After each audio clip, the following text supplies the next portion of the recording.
Okay so students, इससे पहले हम लोगों ने बात की, कल हम लोग बात कर रहे थे लास्ट में, पिछले लेक्चर में एडिशन ऑफ एंगुलर मोमेंटम के बारे में, और एक एग्जांपल लिया था हम लोगों ने। क्या एग्जांपल लिया था? सिंपल सा एग्जांपल था कि भाई दो पार्टिकल्स है, दोनों स्पिन हाफ पार्टिकल्स है। अगर दोनों का एंगुलर मोमेंटम क्वांटम मैकेनिक्स में ऐड करेंगे तो कैसे रिजल्ट्स बनते हैं, किस तरह के स्टेट्स बनते हैं, वगैरह वगैरह, कुछ ऐसी बात हुई थी। एसेंशियली वो एग्जांपल जो था दो स्पिन हाफ पार्टिकल्स का, तो आप कह सकते हो हाइड्रोजन एटम है। हाइड्रोजन एटम में L इक्वल्स टू 0 स्टेट में इलेक्ट्रॉन बैठा हुआ है, ठीक है, और न्यूक्लियस में प्रोटॉन है ही है। दोनों स्पिन हाफ पार्टिकल्स है, दोनों का स्पिन जो है कंबाइन होके कुछ रिजल्ट देगा। तो कंबाइन होके टोटल एंगुलर मोमेंटम जो मिलेगा, अगर हम हाइड्रोजन एटम का एंगुलर मोमेंटम मेजर करते हैं यूजिंग मैग्नेटिक फील्ड, तो हमको क्या मिलेगा एंगुलर मोमेंटम? तो बोला था कि भाई अगर हाफ हाफ कंबाइन हो रहे हैं तो या तो हाफ प्लस हाफ 1 मिलेगा, या तो हाफ प्लस हाफ 0, ये J की वैल्यू होगी, और उसके करस्पॉन्डिंग Mj की वैल्यू +1 0 -1, इसके लिए केवल 0। तो कुछ अलग अलग स्टेट्स थे। देखा था कि जो टॉप मोस्ट स्टेट था, जो हाईएस्ट स्टेट था, वो तो सिंपली दोनों अप स्टेट के बराबर हो गया था। जो बॉटम मोस्ट स्टेट था वो तो सिंपली डाउन डाउन के बराबर हो गया था। बट जो बीच के स्टेट्स थे उनको हम डायरेक्टली नहीं बता सकते, उनको पता लगाने के लिए हमको लैडर ऑपरेटर्स का यूज़ करना पड़ा था, ठीक है। तो कुछ ऐसी बातें, कुछ काम हुआ था, वही काम आज फिर से करने वाले हैं। शुरुआत में क्या काम है कि भाई दो पार्टिकल्स हैं, एक का L1 1 है, एक का जो L है वो 2 है, ठीक है। और एडिशन करना है हमको एंगुलर मोमेंटम का दोनों का, और क्या क्या स्टेट्स बनेंगे, क्या क्या होगा, सारा कुछ हम लोग काम करते हैं। तो वही काम से स्टार्ट करते हैं, आगे और बातें होगी, कई बातें, तो फिलहाल काम शुरू किया जाए, ठीक है। तो गिवन है L1 1 है, L2 2 है। तो एसेंशियली आप बोल रहे हो कौन कौन से स्टेट्स हमारे पास पॉसिबल है। तो L इक्वल्स टू 1 की बात करते हैं। L इक्वल्स टू 1 वाला जो सिचुएशन है, L इक्वल्स टू 1, इस केस के लिए क्या क्या स्टेट्स पॉसिबल है? तो आप बोलोगे 1 1 पॉसिबल है, 1 0 पॉसिबल है, और 1 -1 पॉसिबल, ये तीनों पॉसिबल है। सिमिलरली L इक्वल्स टू 2 की बात करते हैं, उसके लिए क्या क्या पॉसिबल है? तो आप बोलोगे 2 2 पॉसिबल है, 2 1 पॉसिबल है, 2 0 पॉसिबल है, और 2 -1 और 2 -2। ये सारे स्टेट्स पॉसिबल है L इक्वल्स टू 2 वाले केस में। इन दोनों के कॉम्बिनेशन से क्या बनेगा, ठीक है। तो इन दोनों के कॉम्बिनेशन से आप बोलोगे जो बनेगा उसमें J का जो रेंज होगा वो दिस प्लस दिस और दिस माइनस दिस, मतलब 2 -1 यानी कि 1 से लेके 2 + 1 3 तक जो इंटीजर डिफरेंसेस हैं, यानी कि 1 फिर +1 2 +1 3, ये तीनों जेस पॉसिबल है, ठीक है। अब इनसे हमको अलग अलग स्टेट्स बनाने हैं जे के लिए। तो जे के लिए अलग अलग स्टेट बनाने हैं तो सबसे पहले क्या करना पड़ेगा, हमको एक ही चीज़ पता है, या मतलब दो चीज़ एक तरीके से पता है कि जो हाईएस्ट स्टेट है और जो लोएस्ट स्टेट है वो क्या होगा, वो हमको डेफिनेटली पता है। या फिर हम कहेंगे हाईएस्ट स्टेट कौन सा है, तो आप बोलोगे J इक्वल्स टू 3 के लिए 3,3, ये जो है ये हाईएस्ट स्टेट है। तो इसकी बात करते तो हमको ये बात डेफिनेटली पता है कि 3,3 जो है ये डेफिनेटली इन दोनों के हाईएस्ट स्टेट से मिल के बनेगा, L1 और L2 के, मतलब पहले पार्टिकल और दूसरे पार्टिकल के हाईएस्ट स्टेट से मिल के बनेगा। तो आप बोलोगे 1,1 और 2,2, ऐसे लगा दिए। कई बार इसको ऐसे भी लिख देते हैं 1 1 और 2 2, ऐसे भी लिख देते हैं सीधे सीधे। कॉमा वगैरह तो चलो मैं लगा रहा हूँ, कॉमा आपको कहीं नहीं दिखाई देगा, मैं डिफरेंशिएट करने के लिए यहाँ पे लगा रहा हूँ, तो उसको ऐसे ही लिखते हैं। मतलब दोनों सेम चीज़ है, सीक्वेंस भी मैटर नहीं करता क्योंकि दोनों अलग अलग पार्टिकल्स के या इंडिपेंडेंट एंगुलर मोमेंटम्स है ये दोनों चीज़ें, ठीक है। तो ये उतना मैटर भी नहीं करता कि आप इसको किस सीक्वेंस में लिख रहे हो, 1 1 2 2 लिख रहे हो या 2 2 1 1, मतलब पार्टिकल 1 को पहले लिख रहे हो या बाद में लिख रहे हो, वो फ़र्क नहीं पड़ता, ठीक है। सो एसेंशियली चलो, तो मैं तो इस कन्वेंशन को यूज़ करते हुए आगे बढ़ रहा हूँ, ओके। अब 3,3 जो है वो इसके बराबर अगर है तो हम लोग को अगर दूसरे स्टेट्स चाहिए तो कैसे पता लगाते हैं? तो आप बोलते हो कि भाई अब ये स्टेट बस पता है, अगर हमको 3,2 चाहिए तो लैडर ऑपरेटर लगाना पड़ेगा। लैडर ऑपरेटर यानी कि J माइनस 3,3 पे लगेगा। ये चीज़ बराबर है L1 minus plus L2 minus के, ठीक है। मेन एसेंशियली क्या बोल रहे हो, एक बार इस पे जो है ये जो स्टेट है इस पे एक बार फर्स्ट पार्टिकल पे लोअरिंग लगाना है, प्लस दूसरी बार सेकेंड पार्टिकल पे लोअरिंग लगाना है, ठीक है। तो एसेंशियली आप बोलोगे, सीधे मैं लोअरिंग ऑपरेटर उधर लगा रहा हूँ, J minus of 3,3। J minus से क्या आता है, J माइनस जो होता है ये आपके पास J M अगर है इस पे लगाओगे तो आपको मिलता है root of J minus J plus M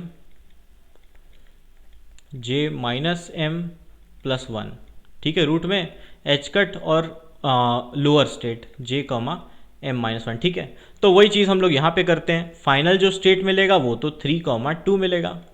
root में क्या मिलेगा, यहाँ पे रूट में J प्लस M, तो 3 प्लस 3 यानी कि 6, और 3 माइनस 3 प्लस 1 यानी कि 6, तो रूट 6 एच कट यहाँ पे आ जाएगा, ठीक है।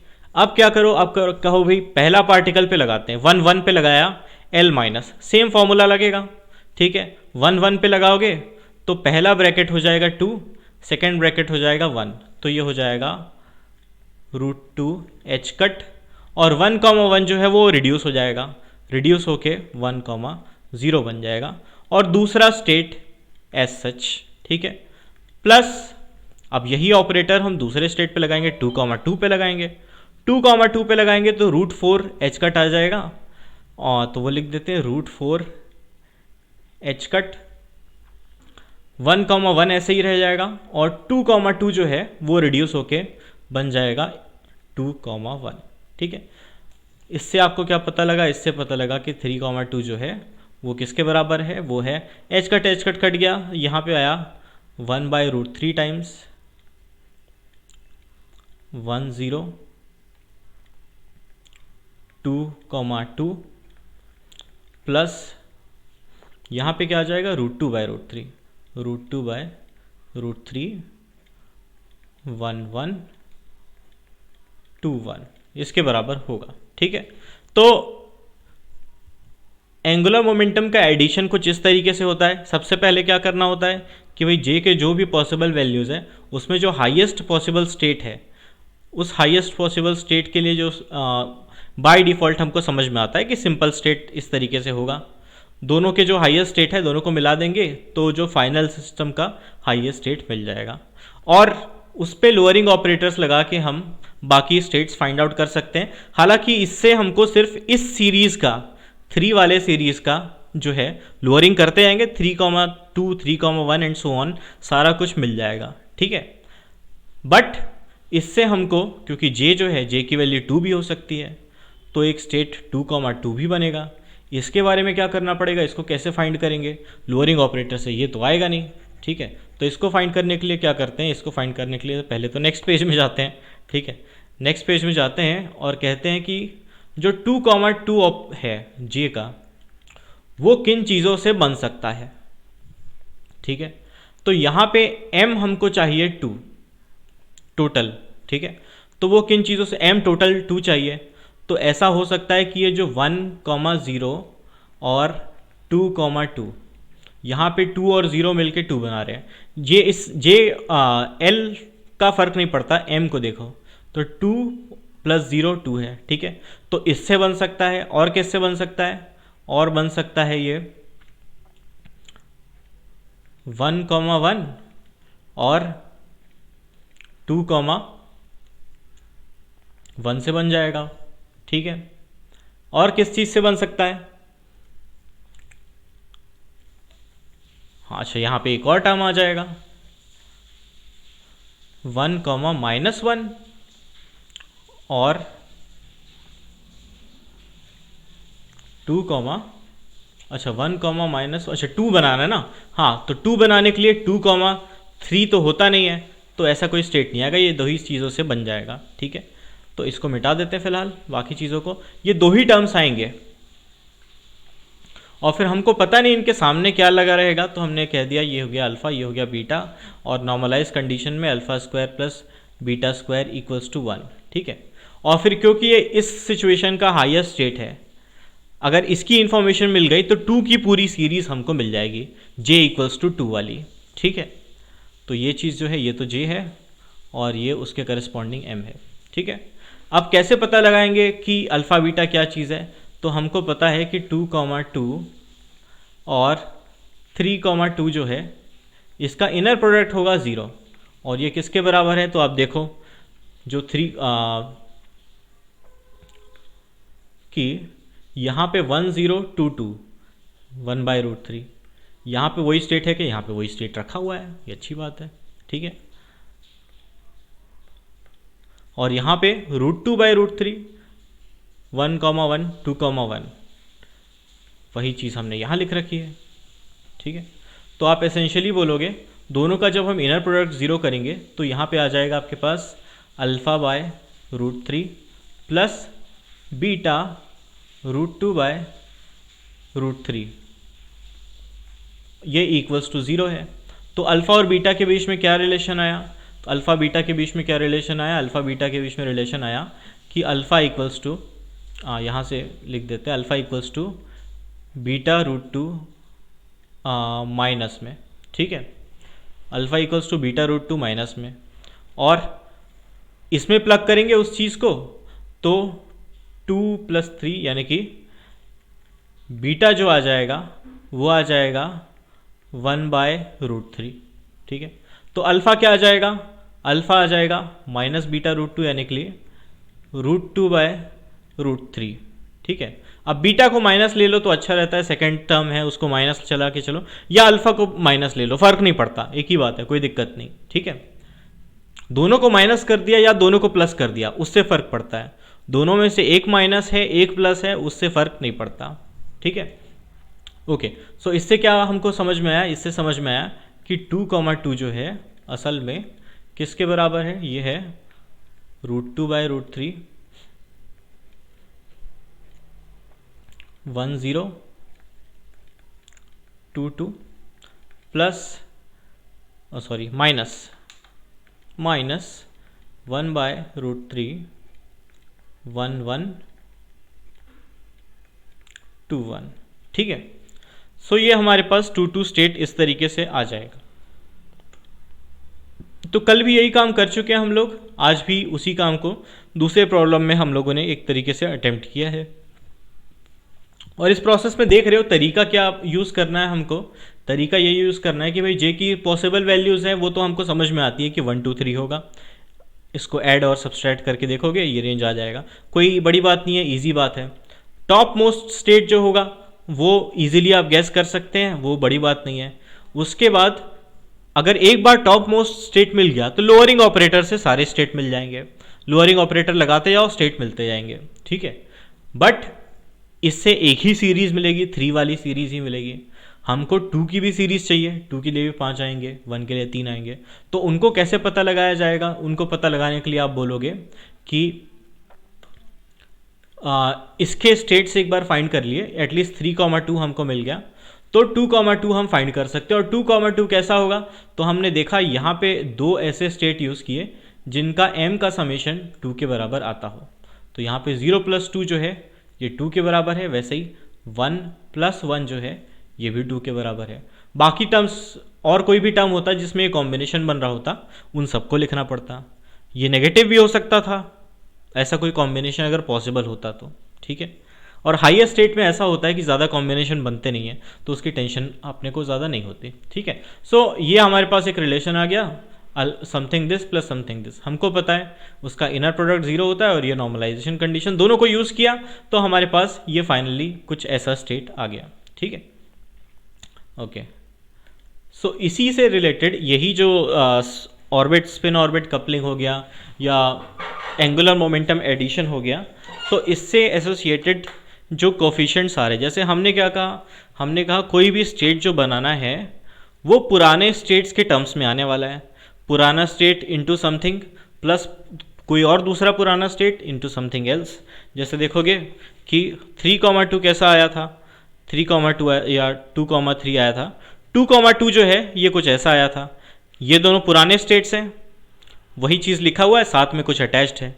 फिर पुराने स्टेट्स कुछ और अटैच, फिर प्लस डैश डैश डैश। कितने टर्म्स हो सकते हैं डिपेंड करेगा। यहाँ पे 2 टर्म्स है इस स्टेट के लिए, किसी और टर्म्स स्टेट के लिए कुछ और टर्म्स, कुछ और नंबर ऑफ टर्म्स हो सकते हैं। ठीक है, अच्छा सॉरी मैं उसके सामने खड़ा हुआ हूँ तो आपको दिखा नहीं होगा। ठीक है, ये 2 टर्म्स है, समथिंग इनटू पुराने स्टेट्स प्लस समथिंग इनटू पुराने स्टेट्स, उस तरीके से चीज़ें लिखी हुई है। ठीक है, ओके। सुरजीत मंडल गुड आफ्टरनून बोल रहे हैं, वेस्ट बंगाल से हैं। ओके सुरजीत वेलकम, अच्छी बात है, यूटिलाइज कीजिए लेक्चर्स को। ओके हाँ,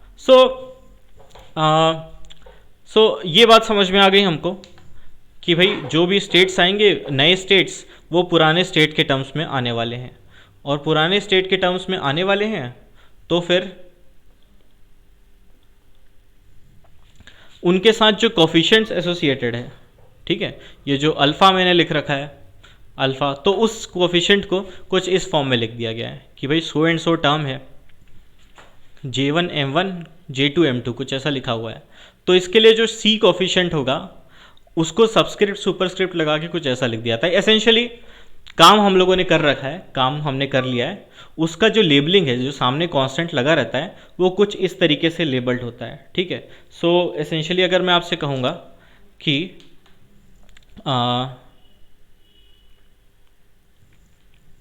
बात करते हैं 3,2 स्टेट की। 3,2 स्टेट है, ये कुछ ऐसा लिखा हुआ है। ठीक है, तो ये जो 1/√3 है ये क्या होगा, ये क्लेब्स गॉर्डन कोफिशिएंट के हिसाब से C ऑफ J1, J1 क्या है 1, मतलब ये जो 1 है ये हो गया J1। ठीक है, J2 क्या है 2, ये चीज़ें तो फिक्स रहनी है। J जो है वो है यहाँ पे 3, तो 1 पुराना स्टेट नया स्टेट, उसका सिंबल डाल दिया है। और फिर करेस्पॉन्डिंग M 1 के साथ क्या लगा हुआ है यहाँ पे, तो यहाँ पे अगर इस स्टेट की बात कर रहे हैं, ये वाले सिचुएशन की 1022 वाले की, तो फिर आप बोलोगे कि यहाँ पे 1 के साथ में 0 है, यहाँ पे 2 के साथ में 2 है, और यहाँ पे 3 के साथ में 2 है। ठीक है, इसका मतलब ये जो चीज़ लिखी हुई है ये चीज़ किसके बराबर होगी, तो आपने कहा 1 के साथ 0 वाला और 2 के साथ 2 वाला, तो यानी कि इस टर्म की बात हो रही है, इस टर्म की बात हो रही है, तो ये हो जाएगा 1/√3। वैसे ही आप बोलोगे C ऑफ बाकी सारी चीज़ें सेम 1 2 3, 1 के साथ यहाँ पे क्या लगा हुआ है, यहाँ पे लगा हुआ है 1, 2 के साथ क्या लगा हुआ है यहाँ पे 1, और उधर 3 के साथ तो लगा हुआ था 2, तो ये जो कोफिशिएंट है ये हो जाएगा √2/√3। ठीक है, तो ये जो कोफिशिएंट्स हैं इनको क्लेब्स गॉर्डन कोफिशिएंट्स बोलते हैं। ठीक है, और ये क्लेब्स गॉर्डन कोफिशिएंट जो है कुछ उस तरीके से रिप्रेजेंटेड है, और समझ में आता है कि भाई अगर मैं 3,2 पे ये जो 1 0 और 2 2 स्टेट है ये ब्रा फॉर्म में उस साइड चिपका दूंगा, तो ये वाला टर्म चला जाएगा, बचेगा ये वाला टर्म हो जाएगा 1 ये पूरा, और 1/√3 बचेगा। तो उसी को एक तरीके से घुमा के लिख दिया है। मेन काम ये है जो हम लोगों ने ऑलरेडी कर रखा है। ठीक है, तो ऑलरेडी कर रखा है, और ऑब्वियस सी बात है कि यहाँ पे जो M आएगा वो ज़रूर M1 और M2 का सम के बराबर होगा। ठीक है, बाकी जो स्टेट्स होंगे जिसमें M1 + M2 M के बराबर नहीं है, वो सारे स्टेट्स इसमें इस पूरी सीरीज़ में एग्जिस्ट नहीं करेंगे, किसी और केस में आ सकते हैं। ठीक है, किसी और टर्म में आ सकते हैं। एनीवेज, तो ये काम हम लोग कर चुके हैं। ये जो कोफिशिएंट्स होते हैं साथ में अटैच्ड, उनको क्लेब्स गॉर्डन कोफिशिएंट्स कहा जाता है। ये बात आपको बता दी गई है, बाकी चीज़ें तरीका वगैरह सब हम लोग जानते हैं। ठीक है, ओके। स्पिन ऑर्बिट कपलिंग ये एक अच्छी चीज़ है, ये बढ़िया चीज़ है। ठीक है, तो स्पिन से हम लोगों ने एक बात की थी, चलो उसकी बात बाद में करेंगे। पहले जो क्वेश्चन है, पहले जो मैथमेटिक्स है वो निपटा देते हैं, इसके इंपॉर्टेंस जो है वो समझेंगे थोड़ा टाइम में। ठीक है, ओके। सो हमको क्या बोला गया है, हमको बोला गया है कि find L.S for spin orbit coupling of an electron in 3D orbital. ठीक है, तो L.S निकालना है। S क्या चीज़ है, इलेक्ट्रॉन के स्पिन के करस्पॉन्डिंग ऑपरेटर्स है। एल इलेक्ट्रॉन के ऑर्बिटल एंगुलर मोमेंटम के करस्पॉन्डिंग ऑपरेटर है, ठीक है। तो यानी कि हमको एक स्मॉल एल की ज़रूरत है और एक स्पिन स्मॉल एस की ज़रूरत है। स्पिन तो पता है इलेक्ट्रॉन है, इलेक्ट्रॉन यानी कि स्पिन हाफ पार्टिकल है। और एल क्या चीज़ है, तो आपसे कह दिया गया है 3d ऑर्बिटल। डी ऑर्बिटल मतलब एस के लिए होता है, एस ऑर्बिटल जो होता है उसमें एल होता है 0, पी ऑर्बिटल में एल होता है 1, डी ऑर्बिटल में एल होता है 2 and so on, S P D F वगैरह। तो आपको बता दिया गया है कि एक तरीके से एल इक्वल्स टू 2 है, ठीक है। और आपसे पूछा जा रहा है एल डॉट एस का एक्सपेक्टेशन वैल्यू बताइए, ठीक है। तो एल डॉट एस का एक्सपेक्टेशन वैल्यू हमको बताना है। एल डॉट एस, एल और एस एक साथ कहाँ पे मिलेगा, तो ये दोनों जो एसेंशियली जो है, चलो इसका मतलब बाद में देखेंगे। तो इलेक्ट्रॉन के पास एक ऑर्बिटल एंगुलर मोमेंटम भी है और एक स्पिन एंगुलर मोमेंटम भी है, दोनों ऐड होके एक नेट रिजल्ट बनाने वाले हैं और वो रिजल्ट बनेगा जे। तो आपको पता है कि भाई जे वेक्टर जो है ये होता है एल प्लस एस वेक्टर के बराबर, ठीक है। L1 L2 बोलते हैं, उसकी जगह LS बोल दिया क्योंकि एक ऑर्बिटल है एक स्पिन है, मतलब नाम का बस फर्क है, ठीक है। तो J equals to L plus x, ये वेक्टोरियली ऐसे ऐड करते हैं, स्क्वायर कर दो दोनों साइड, स्क्वायर कर दोगे तो यहाँ पे एक और आ जाएगा L प्लस एस, ठीक है, डॉट प्रोडक्ट में। और फिर ये क्या हो जाएगा, ये हो जाएगा L square plus S square plus L dot S plus S dot L, ठीक है। ये कुछ ऐसा हो जाएगा। अब ऑपरेटर की बात है तो ये ध्यान में रखना है, अपने से ऐसे ही ये जो सीक्वेंस है, एक बार एल हो रहा है डॉट एस से और एक बार एस हो रहा है डॉट एल से, तो ये सीक्वेंस जो है मैटर करता है जब हम ऑपरेटर्स की बात कर रहे हैं, ठीक है। तो ये सीक्वेंस नहीं बिगाड़ सकते, बट इस केस में ये एक स्पेशल केस ऐसा है जिसमें एंगुलर मोमेंटम जो है एल वो ऑर्बिटल एंगुलर मोमेंटम है और एस जो है स्पिन एंगुलर मोमेंटम है, दोनों एक दूसरे से कंप्लीटली इंडिपेंडेंट है, ठीक है। तो उस केस में हम एसेंशियली बोल सकते हैं कि एल डॉट एस है और एस डॉट एल इक्वल होगा। या उससे अच्छा एक एग्जांपल देता हूं मैं आपको, ठीक है। एग्जांपल देता हूं एक्स और पी, तो आप बोलोगे एक्स और डेल बाय डेल एक्स, ये दो ऑपरेटर है, ठीक है। मैं चलो इसको तो एक्स, चलो इसको कुछ ऐसे समझाता हूँ मैं आपको कि हमारे पास एक ऑपरेटर है a इक्वल्स टू एक्स और b equals to del by del x, ठीक है। तो क्या ए बी और बी ए बराबर है, क्वेश्चन ये है। तो हम लोगों ने देख रखा है कि ये दोनों बराबर नहीं होंगे, ये दोनों का इफेक्ट अलग अलग होगा। ऐसा कुछ हम लोगों ने एक्स पी पी एक्स वगैरह वाली बात की है ना, या इसको p बना देते हैं, सीधा इसको p बना देते हैं, ठीक है। इसको बना देते हैं पी एक्स जो कि होता है minus i H cut del by del x, ठीक है। तो आपको क्या पता है, आपको पता है कि जो एक्स पी एक्स होता है वो पी एक्स एक्स के बराबर नहीं होता। इनफैक्ट आपको पता है कि x P minus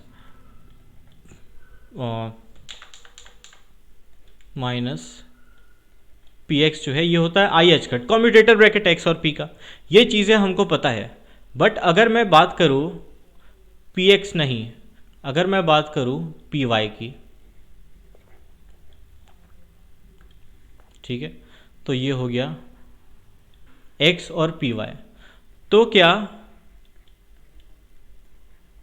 A B जो है क्या वो बी ए के बराबर होगा? क्या सीक्वेंस मैटर करेगा अगर एक्स और वाई ऐसा हो गया? तो जब एक्स और एक्स था, एक्स और पी एक्स की बात कर रहे थे, तब तो सीक्वेंस मैटर कर रहा था। क्या इस केस में सीक्वेंस मैटर करेगा?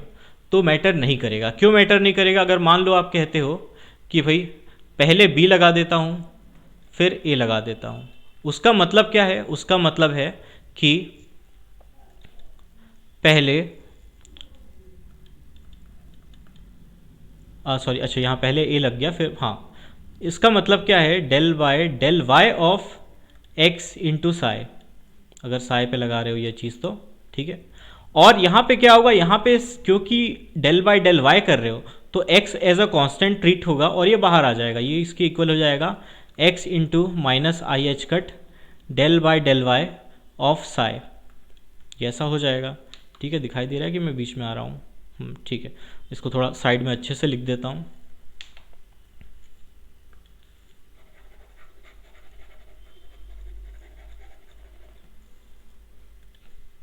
अगर मैं कहता हूँ कि minus i H cut del by del y of x into psi, ये जो चीज़ है ये चीज़ एसेंशियली बराबर हो जाएगी किसके, क्योंकि x y से डिफरेंशिएट होगा नहीं, पार्शियल डेरिवेटिव है, x as a constant act करेगा और बाहर आ जाएगा, बाहर आ जाएगा और क्या हो जाएगा x into minus i H cut del by del y of psi, ठीक है।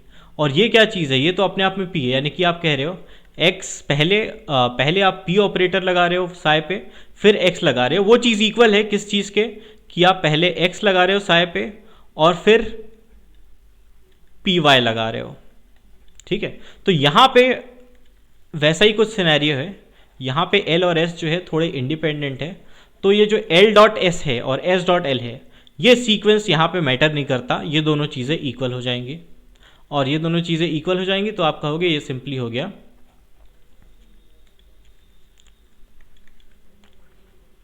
तो ये चीज़ twice of L dot S हो जाएगा, तो मैं एल डॉट एस इधर ले आता हूँ, एल डॉट एस ये हो जाएगा J square minus L square minus S square by 2, ठीक है। J square minus L square minus S square by 2, हमको क्या चाहिए, हमको एल डॉट एस का एक्सपेक्टेशन वैल्यू चाहिए, तो इधर एक्सपेक्टेशन वैल्यू लगा दो, तो यहाँ पे भी एक्सपेक्टेशन वैल्यू लग जाएगा, J square L square S square. अब ये एल स्क्वायर एस स्क्वायर ये बहुत कंफर्टेबल चीज़ है, इन सब के बारे में हमको पता है, तो एसेंशियली बट जे की बात करेंगे, जे क्या चीज़ है, जे स्क्वायर, तो एल स्क्वायर की बात करते हैं, एल स्क्वायर का एक्सपेक्टेशन वैल्यू जो होगा वो तो सिंपली आप बोलोगे एल स्क्वायर का जो एक्सपेक्टेशन वैल्यू है इस केस में वो हो जाएगा L L plus one H cut square, यानी कि 2 प्लस 1 एच कट स्क्वायर, जो कि हो गया कितना 6 एच कट स्क्वायर। सिमिलरली आप बोलोगे expectation value of S square, ये होगा हाफ इंटू हाफ प्लस 1, यानी कि 3/4 एच कट स्क्वायर, ये हो जाएगा एस स्क्वायर। जे स्क्वायर के बारे में क्या बोलोगे, तो जे जो बनेगा, जो फाइनल दोनों को मिलाने से जे बनेगा वो क्या क्या बनेगा, तो वो सिंगल नहीं बनेगा, आप बोलोगे 2 प्लस हाफ यानी कि 5/2 हो जाएगा, 2 प्लस हाफ यानी कि 5/2 ये भी बनेगा, और 2 माइनस हाफ 3/2 ये भी बनेगा, ठीक है। तो अगर j 3/2 के बराबर रहा तो फिर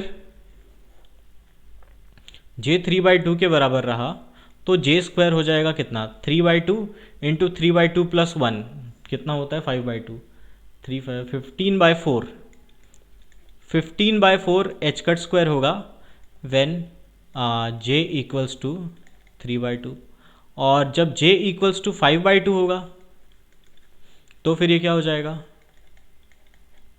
तो ये हो जाएगा 5 इंटू 7 35/4। तो कैलकुलेशन में फास्ट कर रहा हूँ, तरीका यही है कि भाई जे स्क्वायर अगर एल डॉट एस फाइंड करने को कहा गया तो सिंपली ये वाला फंडा लगा दो, J equals to L plus S का whole square, J square equals to, और फिर वो स्क्वायर्स वगैरह को मैनिपुलेट करते हुए एल डॉट एस आपके पास इस चीज़ के बराबर आ जाएगा, ठीक है। और चलो ठीक है, बाकी सारी चीज़ें हमको मिल गई, एल डॉट एस निकालना है, तो एल डॉट एस निकालने के लिए हम लोग कहेंगे एल डॉट एस का एक्सपेक्टेशन वैल्यू ये हो जाएगा, मतलब चलो ठीक है दोनों केसेस के लिए, एक बार j इक्वल्स टू 3/2 के लिए आप कुछ वैल्यू निकाल लोगे, और एक बार j इक्वल्स टू 5/2 के लिए आप कुछ और वैल्यू निकाल दोगे। क्वेश्चन आपको बता देगा कि 3/2 के लिए निकालना है कि 5/2 के लिए निकालना है, वो आपको बता देगा, कुछ ना कुछ हिंट दे देगा, ठीक है। सो उसकी टेंशन अपने को एज सच नहीं है, कैलकुलेशन में आप पे छोड़ रहा हूँ भाई, सारा कुछ मैंने निकाल के रख दिया, माइनस प्लस करना आपको आता है, ठीक है, तो वो आप देख लोगे। एल डॉट एस इस तरीके से निकालते हैं, ठीक है। एल डॉट एस है क्या चीज़, एल डॉट एस, ठीक है, या फिर एल क्या चीज़ है, एस क्या चीज़ है, इनका क्या इंपॉर्टेंस है। ये कुछ एक इंपॉर्टेंट चीज़ है, जो चीज़ लिखी हुई है स्पिन ऑर्बिट कपलिंग, इसका कुछ इंपॉर्टेंस है। क्या इंपॉर्टेंस है? तो जैसे स्पिन होता है, स्पिन के बारे में कैसे पता लगता है, या ऑर्बिटल एंगुलर मोमेंटम के बारे में कैसे पता लगता है? तो आप कहते हो कि आप उस पर एक फील्ड लगाते हो, मैग्नेटिक फील्ड, उससे वो इंटरैक्ट करता है और उसके कारण उसमें खुद में एक मैग्नेटिक मोमेंट होता है, करके वो इंटरैक्ट कर रहा है। यानी कि अगर किसी पार्टिकल के पास ऑर्बिटल एंगुलर मोमेंटम है या फिर स्पिन एंगुलर मोमेंटम है, तो आप बोलोगे उसके पास एक मैग्नेटिक मोमेंट है, ठीक है, या एक तरीके से वो एक छोटे मैग्नेट की तरह है। अब आप क्या करवा रहे हो, आप अगर दो मैग्नेट्स की बात करें, दो मैग्नेट्स किसी डिस्टेंस पे है, आसपास है, किसी दूरी पे है, ठीक है, तो उनके बीच में क्या होता है, कुछ अट्रैक्शन हो सकता है, रिपल्शन हो सकता है, वगैरह वगैरह, ठीक है। और आपको एक फॉर्मूला पता होगा, क्लासिकल फॉर्मूला जो है इंटरैक्शन का डायपोल्स के बीच में, तो वो कुछ ऐसा होता है, फोर्स बिटवीन टू डायपोल्स की बात अगर हम करें तो वो क्या हो जाएगा, तो फोर्स होता है between dipoles something something mu naught by 4 शायद होता है यहाँ पे, ठीक है, और dipole P1 dot P2 upon R⁴। तो डायपोल जो इंटरेक्शन होता है वो कुछ इस तरीके से होता है, R⁴ होता है कि 3 होता है, मेरे को ठीक से याद नहीं, R⁴ होता है, हाँ R⁴। तो इस तरीके से डायपोल्स के बीच में इंटरेक्शन होता है। तो आप एसेंशियली क्या कह रहे हो, जब आप मतलब दोनों जो डायपोल वेक्टर्स है P1 और P2, ये दोनों वेक्टर्स है, इनका डॉट प्रोडक्ट का इंपॉर्टेंस है। हमने क्या कहा है, हमने P1 के जगह L कर दिया, P2 के जगह S कर दिया, ठीक है, क्योंकि उन एंगुलर मोमेंटम्स के करस्पॉन्डिंग भी कोई ना कोई मैग्नेटिक मोमेंट है। तो उस इंटरैक्शन के कारण सिस्टम की जो एनर्जी है, अगर वो अट्रैक्ट कर रहे हैं तो सिस्टम की एनर्जी रिलीज होगी, कम होगी, अगर वो रिपेल कर रहे हैं किसी तरीके से तो वो सिस्टम की एनर्जी बढ़ेगी, ठीक है, अलग अलग पॉसिबिलिटीज़ है। इसीलिए एल डॉट एस का अपने आप में इंपॉर्टेंस है, और कुछ बहुत सारे एनर्जी करेक्शंस होते हैं, आगे के सब्जेक्ट्स में आप पढ़ोगे, उस केस में ये एल डॉट एस बहुत इंपॉर्टेंस रखता है, एनर्जी को अफेक्ट करता है, ठीक है। तो कई पिक्यूलियर ऑब्जर्वेशंस है जिसके लिए ये एक्सप्लेनेशन बहुत इंपॉर्टेंट था। उन एक्सप्लेनेशंस में मैं नहीं जा रहा हूँ, उन केसेस में मैं नहीं जा रहा हूँ, मैं बता दिया हूँ कि इसका कुछ ऐसा इंपॉर्टेंस होता है, ठीक है, ओके। हाँ, एक और क्वेश्चन ले लेते हैं। Find the possible values of angular momentum when measured in some arbitrary and direction in x z plane of a spin half particle, ठीक है। तो आपको क्या पता है, आपको मेजरमेंट की जब हम बात कर रहे हैं, एंगुलर मोमेंटम मेजर करने की बात कर रहे हैं, तो आप कहते हो उसको मेजर करने के लिए, अगर मेरे को उसको z डायरेक्शन में मेजर करना है एंगुलर मोमेंटम को, तो मेरे पास एक ऑपरेटर होता है Lz। अगर मेरे को x डायरेक्शन में मेजर करना है तो मेरे पास एक ऑपरेटर होता है Lx। अच्छा, स्पिन हाफ की बात हो रही है, स्पिन हाफ में L के जगह हम लोग S लिख देते हैं, ठीक है। तो स्पिन हाफ के केस में ये हो गया Sz, ये हो गया Sx, काम वही है, नाम बस अलग है, मतलब दिखने में बस अलग है। अगर y डायरेक्शन में मेजर करना है तो Sy हो जाता है। हमको क्या बोला जा रहा है, हमको बोला जा रहा है किसी आर्बिट्ररी डायरेक्शन में मेजर करो, ना x डायरेक्शन में मेजर करो ना z डायरेक्शन में मेजर करो, उस प्लेन में कोई एक n कैप डायरेक्शन में मेजर करना है, ठीक है, n कैप डायरेक्शन में। तो n कैप डायरेक्शन, चलो तो ड्राइंग की बात करें तो एसेंशियली कुछ ऐसा, ये हो गया z डायरेक्शन, ये हो गया x डायरेक्शन, और हमसे कहा जा रहा है कि किसी आर्बिट्ररी डायरेक्शन में जो कि z से किसी एंगल थीटा पे हो, हम मान लेते हैं, ठीक है, उस डायरेक्शन में मेजर करो स्पिन हाफ पार्टिकल का एंगुलर मोमेंटम, और क्या क्या वैल्यूज़ मिल जाएंगी, किस प्रोबेबिलिटी से मिलेंगी, वगैरह वगैरह इन्फॉर्मेशन के बारे में हम सोच सकते हैं, ठीक है। तो फिलहाल क्या कहा गया है, पॉसिबल वैल्यूज़ फाइंड करना है इनके लिए, ठीक है, आर्बिट्ररी एंड डायरेक्शन में। तो हमारे पास Sx है, Sz है, हमारे पास Sn कैप जो है वो नहीं है, ठीक है। तो वो कहाँ से लाएंगे, तो हम बोलेंगे कि भाई Sx क्या चीज़ है, Sx जो है वो एसेंशियली क्या चीज़ है कि ये जो S वेक्टर है, S वेक्टर मतलब Sx I cap plus Sy j cap plus S Z के कैप, ये एस वेक्टर है। इसको अगर मैं एक्स डायरेक्शन के यूनिट वेक्टर से, मतलब आई कैप से अगर मैं डॉट प्रोडक्ट करता हूँ तो मेरे को मिलता है एस एक्स। तो एन कैप डायरेक्शन में अगर मेरे को ऑपरेटर चाहिए तो वैसे ही कुछ मैं करूँगा। मैं कहता हूँ अगर मेरे को एन कैप डायरेक्शन में ऑपरेटर चाहिए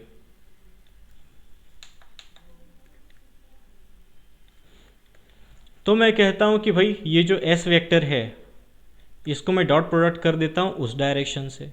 कौन से डायरेक्शन से? एन कैप डायरेक्शन, मतलब आप बोलोगे कॉस थीटा के कैप, तो यहाँ पे प्लस कॉस थीटा के कैप और प्लस साइन थीटा आई कैप, ये डायरेक्शन है, ठीक है। आर्बिट्ररी डायरेक्शन जो हमने लिया है, इस डायरेक्शन में एस को डॉट प्रोडक्ट करो तो क्या आ जाएगा आपके पास? सिंपल आ जाएगा, साइन थीटा एस एक्स। तो sine theta S x plus cos theta S Z, ये आ जाएगा हमारे पास एस एन। अब ये ऑपरेटर आ गया, अब हमको कोई टेंशन नहीं, अब हम कुछ ना कुछ कर लेंगे। यहां तक चीज़ें समझ में आ गई तो अब हमको इस ऑपरेटर का, अच्छा हमसे क्या पूछा गया है? हमसे पूछा गया है find the possible values of angular momentum when measured in some arbitrary direction n cap direction in exact plane of a spin half particle, ठीक है। तो क्या क्या एंगुलर मोमेंटम की वैल्यूज मिल सकती है इस डायरेक्शन में, ठीक है। या एसेंशियली आपसे पूछा जा रहा है एक तरीके से कि एस एन कैप के आइगन वैल्यूज क्या क्या मिल जाएंगे हमको, मतलब वही है, ठीक है। आइगन वैल्यूज निकालते हैं एस एन कैप के। तो हम कह रहे हैं कि भाई एस एन कैप है क्या चीज़? तो एस एन कैप क्या चीज़ है? वो है कॉस थीटा इंटू जेड, ये जेड यानी कि 1 -1 0 0 मैट्रिक्स फॉर्म में चीज़ें ले चलो, plus sine into S x. S x क्या चीज़ है? एस एक्स है हमारे पास 0 1 1 0, ठीक है। तो ये क्या हो गया हमारे पास? ऑपरेटर जो बना हमारा वो बन गया कॉस प्लस साइन, नहीं ये साइन तो ज़ीरो हो गया, तो यहाँ पे आ गया आपके पास कॉस थीटा, यहाँ पे आ गया साइन थीटा, यहाँ पे आ गया साइन थीटा, यहाँ आ गया माइनस कॉस थीटा। ये शायद रोटेशन ऑपरेटर जो होता है, जो एक्स वाई प्लेन में रोटेट करते हैं 2D में, कुछ उस तरह का दिख रहा है आपको, ठीक है। कोई बात नहीं, हमको क्या करना है? हमको आइगन वैल्यूज़, आइगन वेक्टर्स निकालने हैं, ठीक। तो क्या करेंगे? माइनस लैम्डा लगा के 1 के बराबर, तो क्या करना पड़ेगा हमको? Cos theta minus lambda. अच्छा, सबका एच कट बाई 2 छोड़ दिया मैंने, यहाँ पे भी एच कट बाई 2 होता था, यहाँ पे भी एच कट बाई 2 होता था, तो चलो एच कट बाई 2 में निकाल लेता हूँ। ये तो पॉलीज मैट्राइसिस लिख दिया, साथ में एच कट बाई 2 भी लगा होता है, यहाँ पे भी एच कट बाई 2 है। एच कट बाई 2 को इग्नोर करो, बाकी टर्म्स में काम करते हैं हम लोग। साइन थीटा और minus cos theta minus lambda, whole का डिटर्मिनेंट इक्वल्स टू 0, ठीक है। ओके, सो मैं चैट नहीं पढ़ा है मैंने, कई सारे चैट, ओके सो मैं पढ़ लेता हूँ। सुरजीत के ही काफ़ी सारे मैसेजेस हैं। Okay, so after quantum mechanics SG2 algebra selection rule after this series group theory चाहिए। ओके, सो सुरजीत कह रहे हैं कि उनको क्वांटम मैकेनिक्स कोर्स के बाद कुछ कुछ चीज़ें चाहिए, तो वैसे खैर मैं क्वांटम मैकेनिक्स कोर्स के बाद थोड़ा डिफरेंट रूट लेने वाला हूँ, एग्जैक्टली वो चीज़ें मैं नहीं पढ़ाऊँगा। ओके, और हर दो ऑपरेटर कम्यूट नहीं करते, एल डॉट एस कम्यूट करते हैं, हाँ ठीक है, एल डॉट एस कम्यूट करते हैं, या फिर जो L dot S dot L equal है मैंने कहा, उसका मतलब ही है कि एल और एस जो है वो कम्यूट करते हैं। और वो कम्यूट इसलिए करते हैं क्योंकि वो कम्प्लीटली इंडिपेंडेंट है। जैसे एक्स और पी वाई वाई डायरेक्शन में कुछ है, एक्स जो है वो एक्स डायरेक्शन में कुछ है, ठीक है। तो वो दोनों एक दूसरे से एक तरीके से इंडिपेंडेंट है, इसलिए वो कम्यूट कर रहे हैं। या ऑपरेटर फॉर्म में भी आप चेक कर सकते हैं कि वो कम्यूट करते दिखते हैं, ठीक है। ओके, सो हाँ, आप you know eigen values of S x okay. हाँ, सो सुरजीत पूछ रहे हैं, सुरजीत कि एस एक्स और एस वाई के आइगन वैल्यूज़ हमको पता है, क्या उसकी मदद से एस एन के आइगन वैल्यूज़ डायरेक्टली बिना ये सब घुमाने फिराने वाला काम किए क्या निकाल सकते हैं? तो मेरे को ऐसा कोई तरीका नहीं पता, मे बी कुछ ऐसा होता हो, मेरे को नहीं पता। तो मैथमेटिक्स जिसकी बहुत अच्छी है वो मे भी आपको बता पाए, मैं आपको नहीं बता पाऊँगा, ठीक है। So anyways this whole thing equals to zero, इससे हमको आइगन वैल्यूज़ आइगन वेक्टर्स मिलने वाले हैं, ठीक है।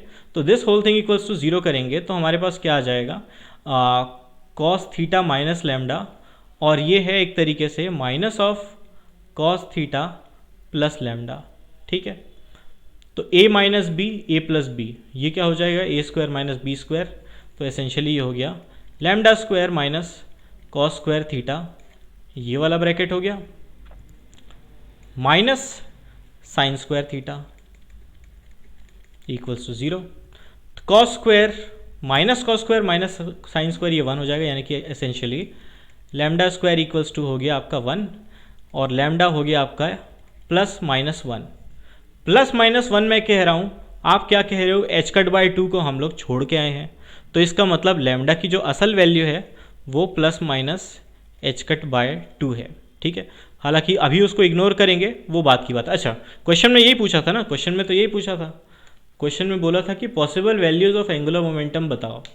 तो अगर इस आर्बिट्ररी डायरेक्शन में भी हम लोग बात करें, आर्बिट्ररी डायरेक्शन की बात करें, तो यहाँ पे भी लैम्डा जो है प्लस माइनस वन, या फिर एच कट बाई टू से मल्टीप्लाई करने के बाद जो eigenvalues, true eigenvalues आ रही हैं, वो आ रही है plus minus H cut by two, ठीक है। ये हमारा आंसर है। हमसे पूछा गया एंगुलर मोमेंटम नापोगे किसी आर्बिट्ररी डायरेक्शन में, तो क्या आंसर मिलेगा, तो हमने कहा कि एक वैल्यू मिल सकती है plus H cut by to, एक पॉसिबिलिटी है minus H cut by two, ठीक है, ओके। अब आगे उसने क्या पूछ लिया, आगे सेकेंड पार्ट में अगर एस एन मेजर किया और फिर हमको पता चला कि एस एन जो है वो plus H cut by to के बराबर है, दो पॉसिबिलिटीज़ थी, प्लस भी मिल सकता था, माइनस भी मिल सकता था, मिला क्या चेक करने से, plus H cut by to मिला, ऐसा क्वेश्चन कह रहा है। अब ये काम हो गया, हमने मेजर कर लिया, plus H cut by two मिल गया, ठीक है। अब पूछा जा रहा है कि अब उसके जस्ट बाद सब्सिक्वेंटली z डायरेक्शन में हम लोग फिर से मेजर करते हैं, n डायरेक्शन में नहीं, z डायरेक्शन में, और उस डायरेक्शन में जब मेजर करें तो हमको दो ही वैल्यू मिल सकती है, प्लस या minus H cut by two. तो क्या प्रोबेबिलिटी है कि plus H cut by to मिले, ये काम करने के बाद, ऐसे इन जनरल की बात नहीं हो रही है, ये पूरा जो काम हम कर चुके हैं उसके बाद, ठीक है। तो हमने क्या किया है, हमने किया है एस एन को मेजर किया और वो मिला plus H cut by to, plus H cut by to मिला।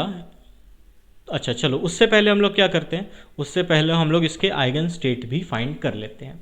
आइगन स्टेट फाइंड करने के लिए क्या कहोगे, लैम्डा को यहाँ पे रखो, ठीक है।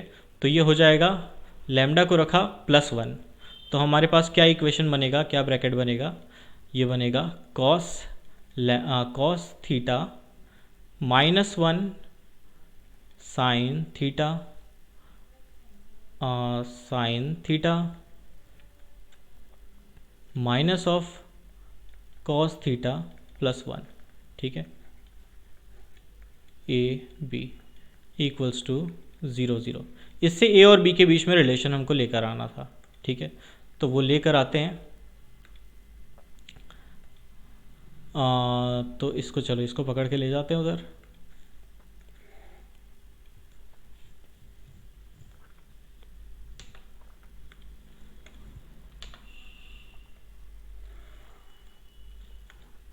अच्छा, कुछ छूट गया, ओके, लिख देते हैं।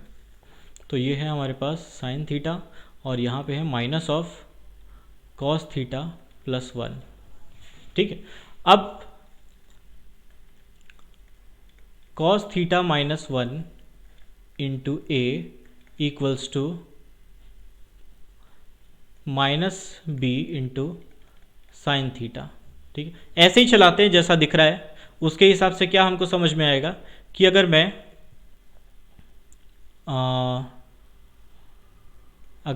b की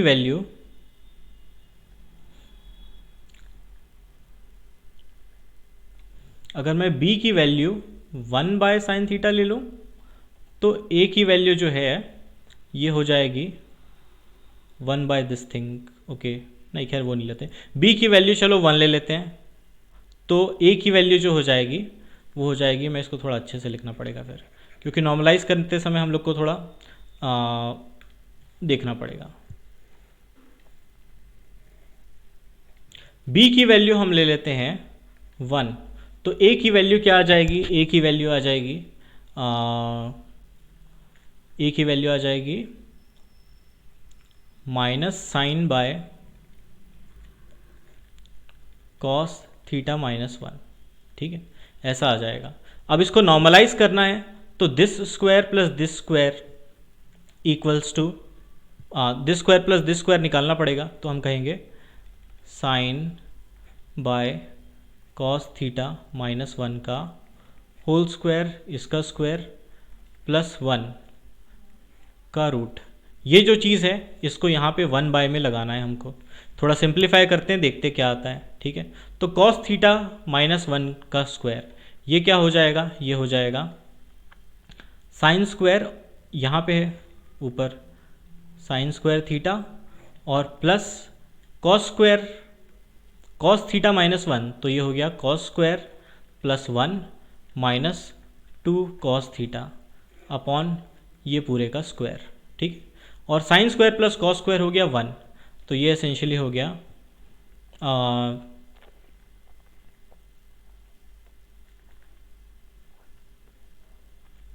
तो यहाँ पे आ गया √2 times 1 minus cos theta upon 1 minus cos theta का होल स्क्वायर का root.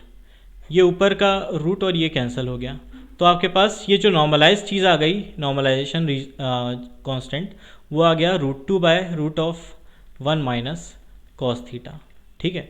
√2/1 minus cos theta, 1 minus cos theta है, उसको थोड़ा मॉडिफाई कर देते हैं। 1 माइनस कॉस थीटा को, अच्छा यहीं पे मॉडिफाई कर सकते थे हम लोग। चलो इसको मैं थोड़ा क्लीन काम करता हूँ, ये सबको मिटाओ।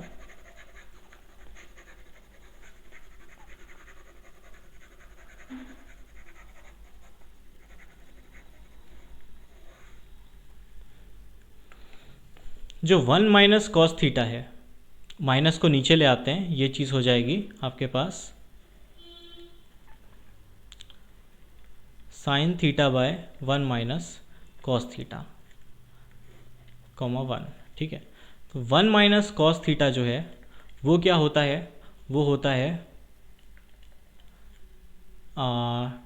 2 साइन स्क्वायर θ/2, ठीक है। और साइन थीटा क्या होता है? साइन थीटा होता है 2 साइन θ/2 कॉस θ/2, ठीक है। दोनों को डिवाइड करेंगे, 2 sine θ/2 cos θ/2 upon this thing, तो 2 भी कैंसिल हो जाएगा, साइन भी कैंसिल हो जाएगा, ठीक है। बचेगा क्या? बचेगा कॉस बाय साइन, तो ये जो चीज़ है ये हो जाएगी कॉस बाय साइन, यानी कि कॉट θ/2, ठीक है। और ये है 1। नॉर्मलाइज करने के लिए 1 plus cot square, 1 plus cot square क्या होता है? 1 प्लस टेन स्क्वायर होता है सेक। 1 प्लस कॉट स्क्वायर, अच्छा 1 प्लस कॉट स्क्वायर नहीं होता वो, चलो फिलहाल नॉर्मलाइजेशन कांस्टेंट कॉट उसके टर्म्स में ले जाना पड़ेगा, ओके, तो मैं उसके टर्म्स में देख लेता हूँ। तो 1 प्लस कॉट स्क्वायर यानी कि 1 plus cos square by sine square, तो sine square plus cos square, तो 1 बाय साइन स्क्वायर यानी कि कोसेक्स, हाँ ठीक है। तो जो फाइनल आइगन वैल्यू आ जाएगी, आइगन स्टेट आ जाएगा इस केस में, वो आ जाएगा, मैं उसको चलो नेक्स्ट पेज में देख लेता हूँ।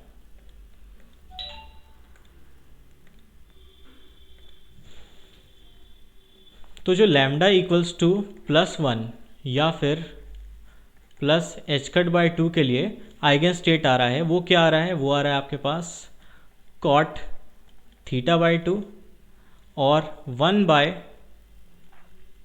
कॉट का 1/1 प्लस कॉट स्क्वायर यानी कि कोसेक θ/2, ठीक है। और कोसेक थीटा बाई टू क्या है, 1 बाय साइन, यानी कि ये हो गया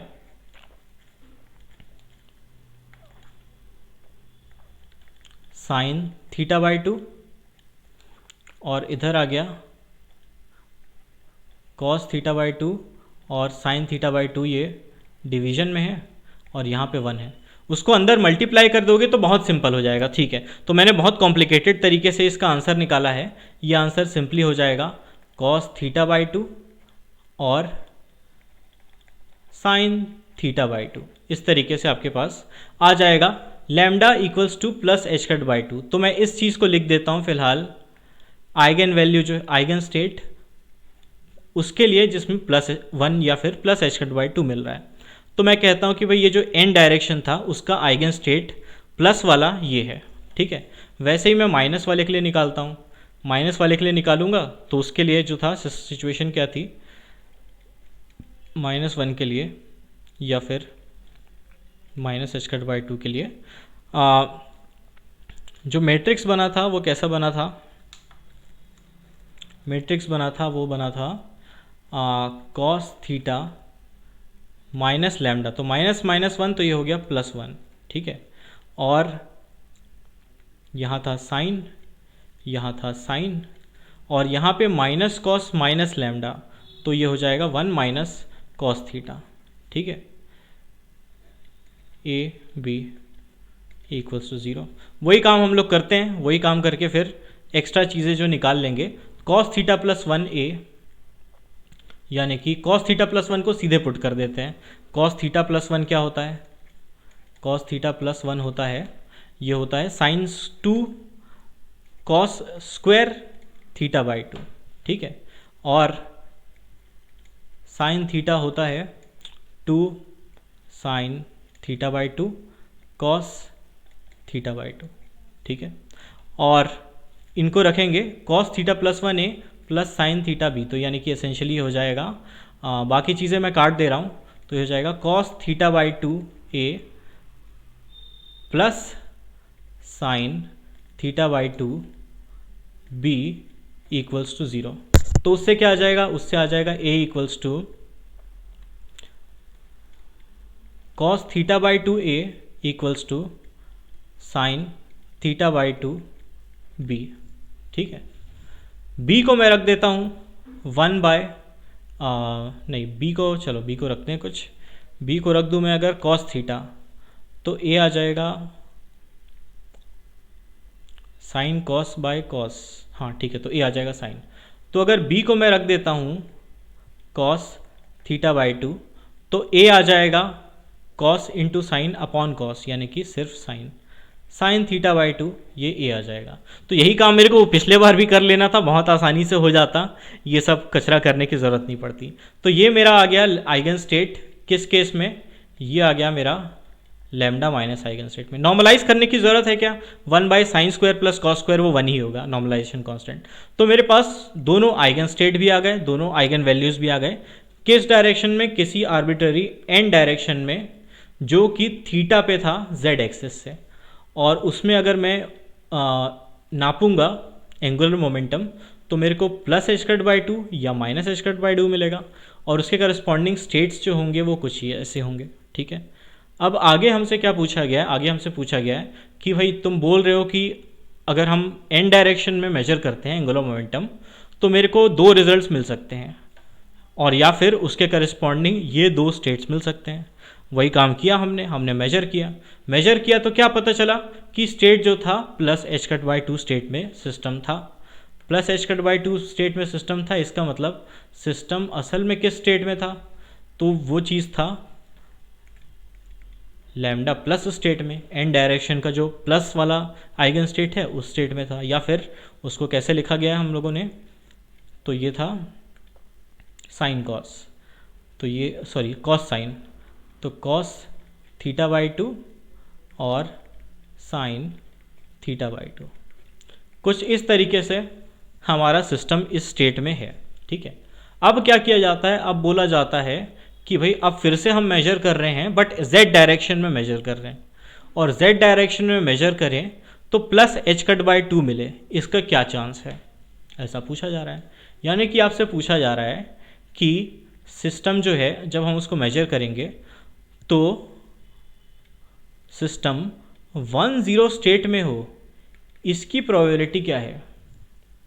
एस जेड का जो आइगन स्टेट है वो ये होता है, ठीक है, 1-0 अप स्टेट। तो उसी के बारे में पूछा जा रहा है, वही चीज़ बताते हैं। कैसे पता चलेगा, तो आप बोलते हो कि जो भी स्टेट है आर्बिट्ररी स्टेट, वो असल में something into up state plus something else into down state, ऐसा कुछ होगा। और C1² होती है प्रोबेबिलिटी। ये C1 निकालने के लिए क्या करोगे, C1 निकालने के लिए आप इस डायरेक्शन में जो स्टेट ज़रूरत है उसको चिपका दोगे, तो उससे मिल जाएगा C1। C1² से आपको मिल जाएगी प्रोबेबिलिटी, ठीक है। तो ये काम करते हैं हम लोग। क्या करना है, लैम्डा पे चिपकाना है हमको लेफ्ट साइड में,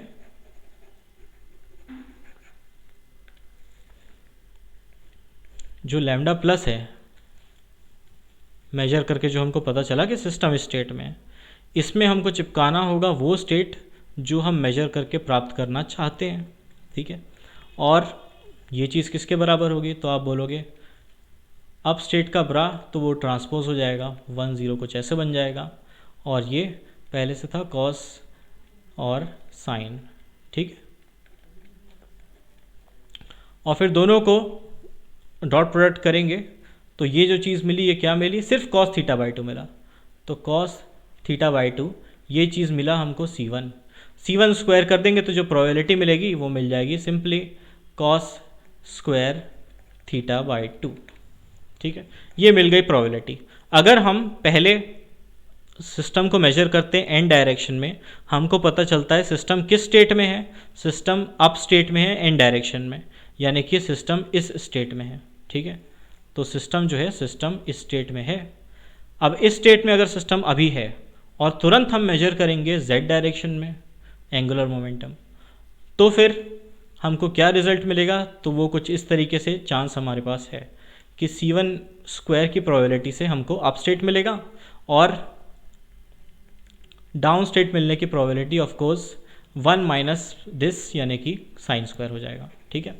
ओके, सो ये कुछ क्वेश्चन हो गए, समझ में आ रहा हो आई होप। मेरे चैट शायद डिस्कनेक्ट हो जाता है, ओके हाँ। सो cos θ/2, ओके। SN के आइगन स्टेट बाहर निकलेंगे उसके बाद, ओके हाँ ठीक है। सो नेक्स्ट क्वेश्चन पे, नेक्स्ट क्वेश्चन क्या है, ये क्वेश्चन हो गया। इस क्वेश्चन पे बेस्ड जो है, अच्छा कुछ आर्बिट्ररी डायरेक्शन अगर एन कैप हो जो केवल XZ प्लेन में ना हो, इस बार XZ प्लेन लिया था, ठीक है, तो सिर्फ XZ प्लेन में ना हो, किसी आर्बिट्ररी डायरेक्शन में हो, तो उसके करस्पॉन्डिंग जो n.s है वो कुछ ऐसा होगा और लैम्डा प्लस लैम्डा माइनस कुछ ऐसा होगा, ठीक है। किसी भी आर्बिट्ररी डायरेक्शन में आप एंगुलर मोमेंटम नापोगे आपको प्लस h/2 और माइनस h/2 ही मिलेगा, दो ही पॉसिबल वैल्यूज़ हैं। z डायरेक्शन की बात करो, x डायरेक्शन की बात करो, किसी टेढ़े मेढ़े डायरेक्शन की बात करो, और किसी टेढ़े मेढ़े डायरेक्शन की बात करनी है, जनरली ये फॉर्मूला हमारे पास रखा हुआ है, इसको याद करोगे, मैं नहीं मानता याद करना चाहिए, छोड़ो इसको, ये बता दिया गया है कि ऐसा होता है, ठीक है। ओके, स्टर्न-गलाक एक्सपेरिमेंट, ये मस्त एक्सपेरिमेंट है, यही एक्सपेरिमेंट है जिससे स्पिन की एक तरीके से डिस्कवरी हुई थी। तो इसमें क्या किया जाता है, इसमें जैसे ये सेटअप दिख रहा है, ठीक है, सेटअप दिख रहा है, इसमें वहाँ यहाँ से एक स्ट्रेट इलेक्ट्रॉन बीम इस एपरेटस के थ्रू प्रोजेक्ट की जाती है। तो यहाँ से एक इलेक्ट्रॉन बीम आ रहा है, ठीक है। अब यहाँ पे क्या किया जाता है, मैग्नेटिक फील्ड लगाई गई है नॉर्थ साउथ कुछ ऐसा, ठीक है। और इस मैग्नेटिक फील्ड से जब ये इलेक्ट्रॉन पास होता है तो जाहिर सी बात है इलेक्ट्रॉन जो है उसके पास या तो अप स्पिन होगा या डाउन स्पिन होगा, दो ही पॉसिबिलिटीज़ है। और इस डायरेक्शन के फील्ड से आप इंटरेक्ट करवा रहे हो तो जो अप स्पिन वाला हिस्सा होगा वो इधर जाके चिपकेगा, जो डाउन स्पिन वाला हिस्सा है वो नीचे जाके चिपकेगा, ठीक है। मैग्नेटिक फील्ड से कोई मैग्नेट जा रहा हो, जैसे आप कहो मैग्नेटिक फील्ड जैसे नॉर्थ साउथ है, ये ऊपर नॉर्थ है नीचे साउथ है, ठीक है। तो नॉर्थ टू साउथ फील्ड है, फील्ड नीचे की तरफ है, ठीक है, फील्ड नीचे की तरफ है, तो नॉर्थ जिस मैग्नेट का ऊपर की ओर होगा वो उस फील्ड से क्या होगा, वो अट्रैक्ट होगा। तो जो प्लस h/2 वाला हिस्सा है वो अट्रैक्ट होगा और वो इस तरीके से डिफ्लेक्ट होगा। तो वो कुछ ऐसे इस रीजन में जाएगा, और जो -h/2 वाला होगा वो कुछ इस रीजन में आएगा।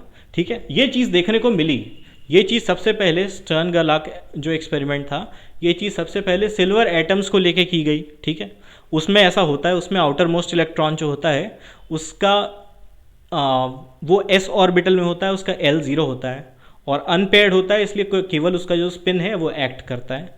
स्पिन एक्ट करके उसको टोटल +h/2 बनाता है। बाद में ये चीज़ इलेक्ट्रॉन्स के साथ भी की गई, सारे जगह ये रिजल्ट सेम मिल रहा है। तो ये चीज़ देखी गई कि भाई अलग अलग एंगुलर मोमेंटम्स के हिसाब से मैग्नेटिक मोमेंट बनता है, और उसके हिसाब से ये जो अलग अलग जगह डिपॉजिट हो रहे हैं ऐसा होता है। ये एक्सपेक्टेड है अभी तक जितना पढ़ा है हम लोगों ने। ठीक है, एक पिक्यूलियर बात क्या है कि भाई चलो ठीक है, यहाँ पे स्क्रीन लगा दिया तो ये दोनों पॉइंट्स पे डिटेक्ट होगा।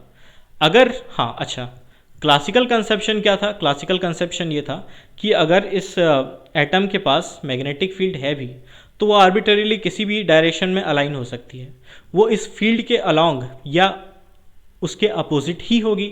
ऐसी बात हम क्वांटम मैकेनिक्स में बोल रहे हैं। तो अगर वो आर्बिटरी डायरेक्शन में होता, ठीक है, तो क्या होता? जो ऊपर की डायरेक्शन में पॉइंटेड मैग्नेट है वो तो ऊपर जाता, जो नीचे की ओर पॉइंटेड है वो नीचे जाता, जो साइड से पॉइंटेड है वो साइड में चले जाता, जो उल्टे साइड पॉइंटेड है वो उल्टे साइड चले जाता। तो ये जो पूरा डिस्ट्रीब्यूशन है ना, जो 4 में लाइन बनी हुई है, ऐसा दिखाई देता अगर क्लासिकल कंसेप्शन हमारा ट्रू होता।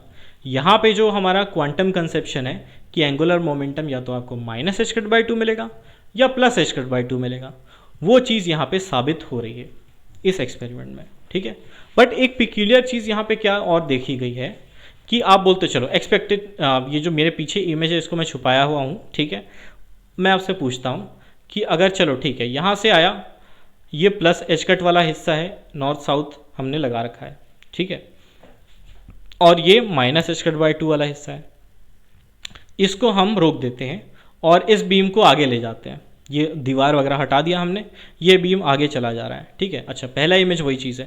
पहला इमेज जो है जैसे ये आपको दिख रहा है कि भाई हमने स्टर्न गर्लाक ऑपरेटस लगाया, ये वाला पूरा सेटअप, सोर्स से इलेक्ट्रॉन बीम लिया और उसमें आधा जो था वो +h कट वाला प्लस वाला था, आधा जो था वो माइनस एंगुलर मोमेंटम वाला था। आधे वाले हिस्से को हमने रोक दिया। ठीक है, अब ये क्या होगा? ये प्लस वाला हिस्सा है, खाली वही जो हिस्सा था जिसके पास ऑलरेडी ऊपर की ओर एंगुलर मोमेंटम था +h/2, उसको फिर से इसी ऑपरेटर्स के थ्रू भेज रहे हैं। तो एसेंशियली अब जो ये फाइन रिफाइंड बीम आ रही है, फिल्टर्ड बीम है, ठीक है, इसमें केवल अप स्टेट वाले इलेक्ट्रॉन्स है, और अब उन पे अगर मैग्नेटिक फील्ड लगाओगे तो वो ऊपर ही डिफ्लेक्ट होंगे, वो अप स्टेट ही मिलेंगे हमको, और जो डाउन स्टेट वाला है एक भी इलेक्ट्रॉन नहीं मिलेगा, ऐसा हम एक्सपेक्ट करते हैं, ऐसा रिजल्ट भी आ रहा है।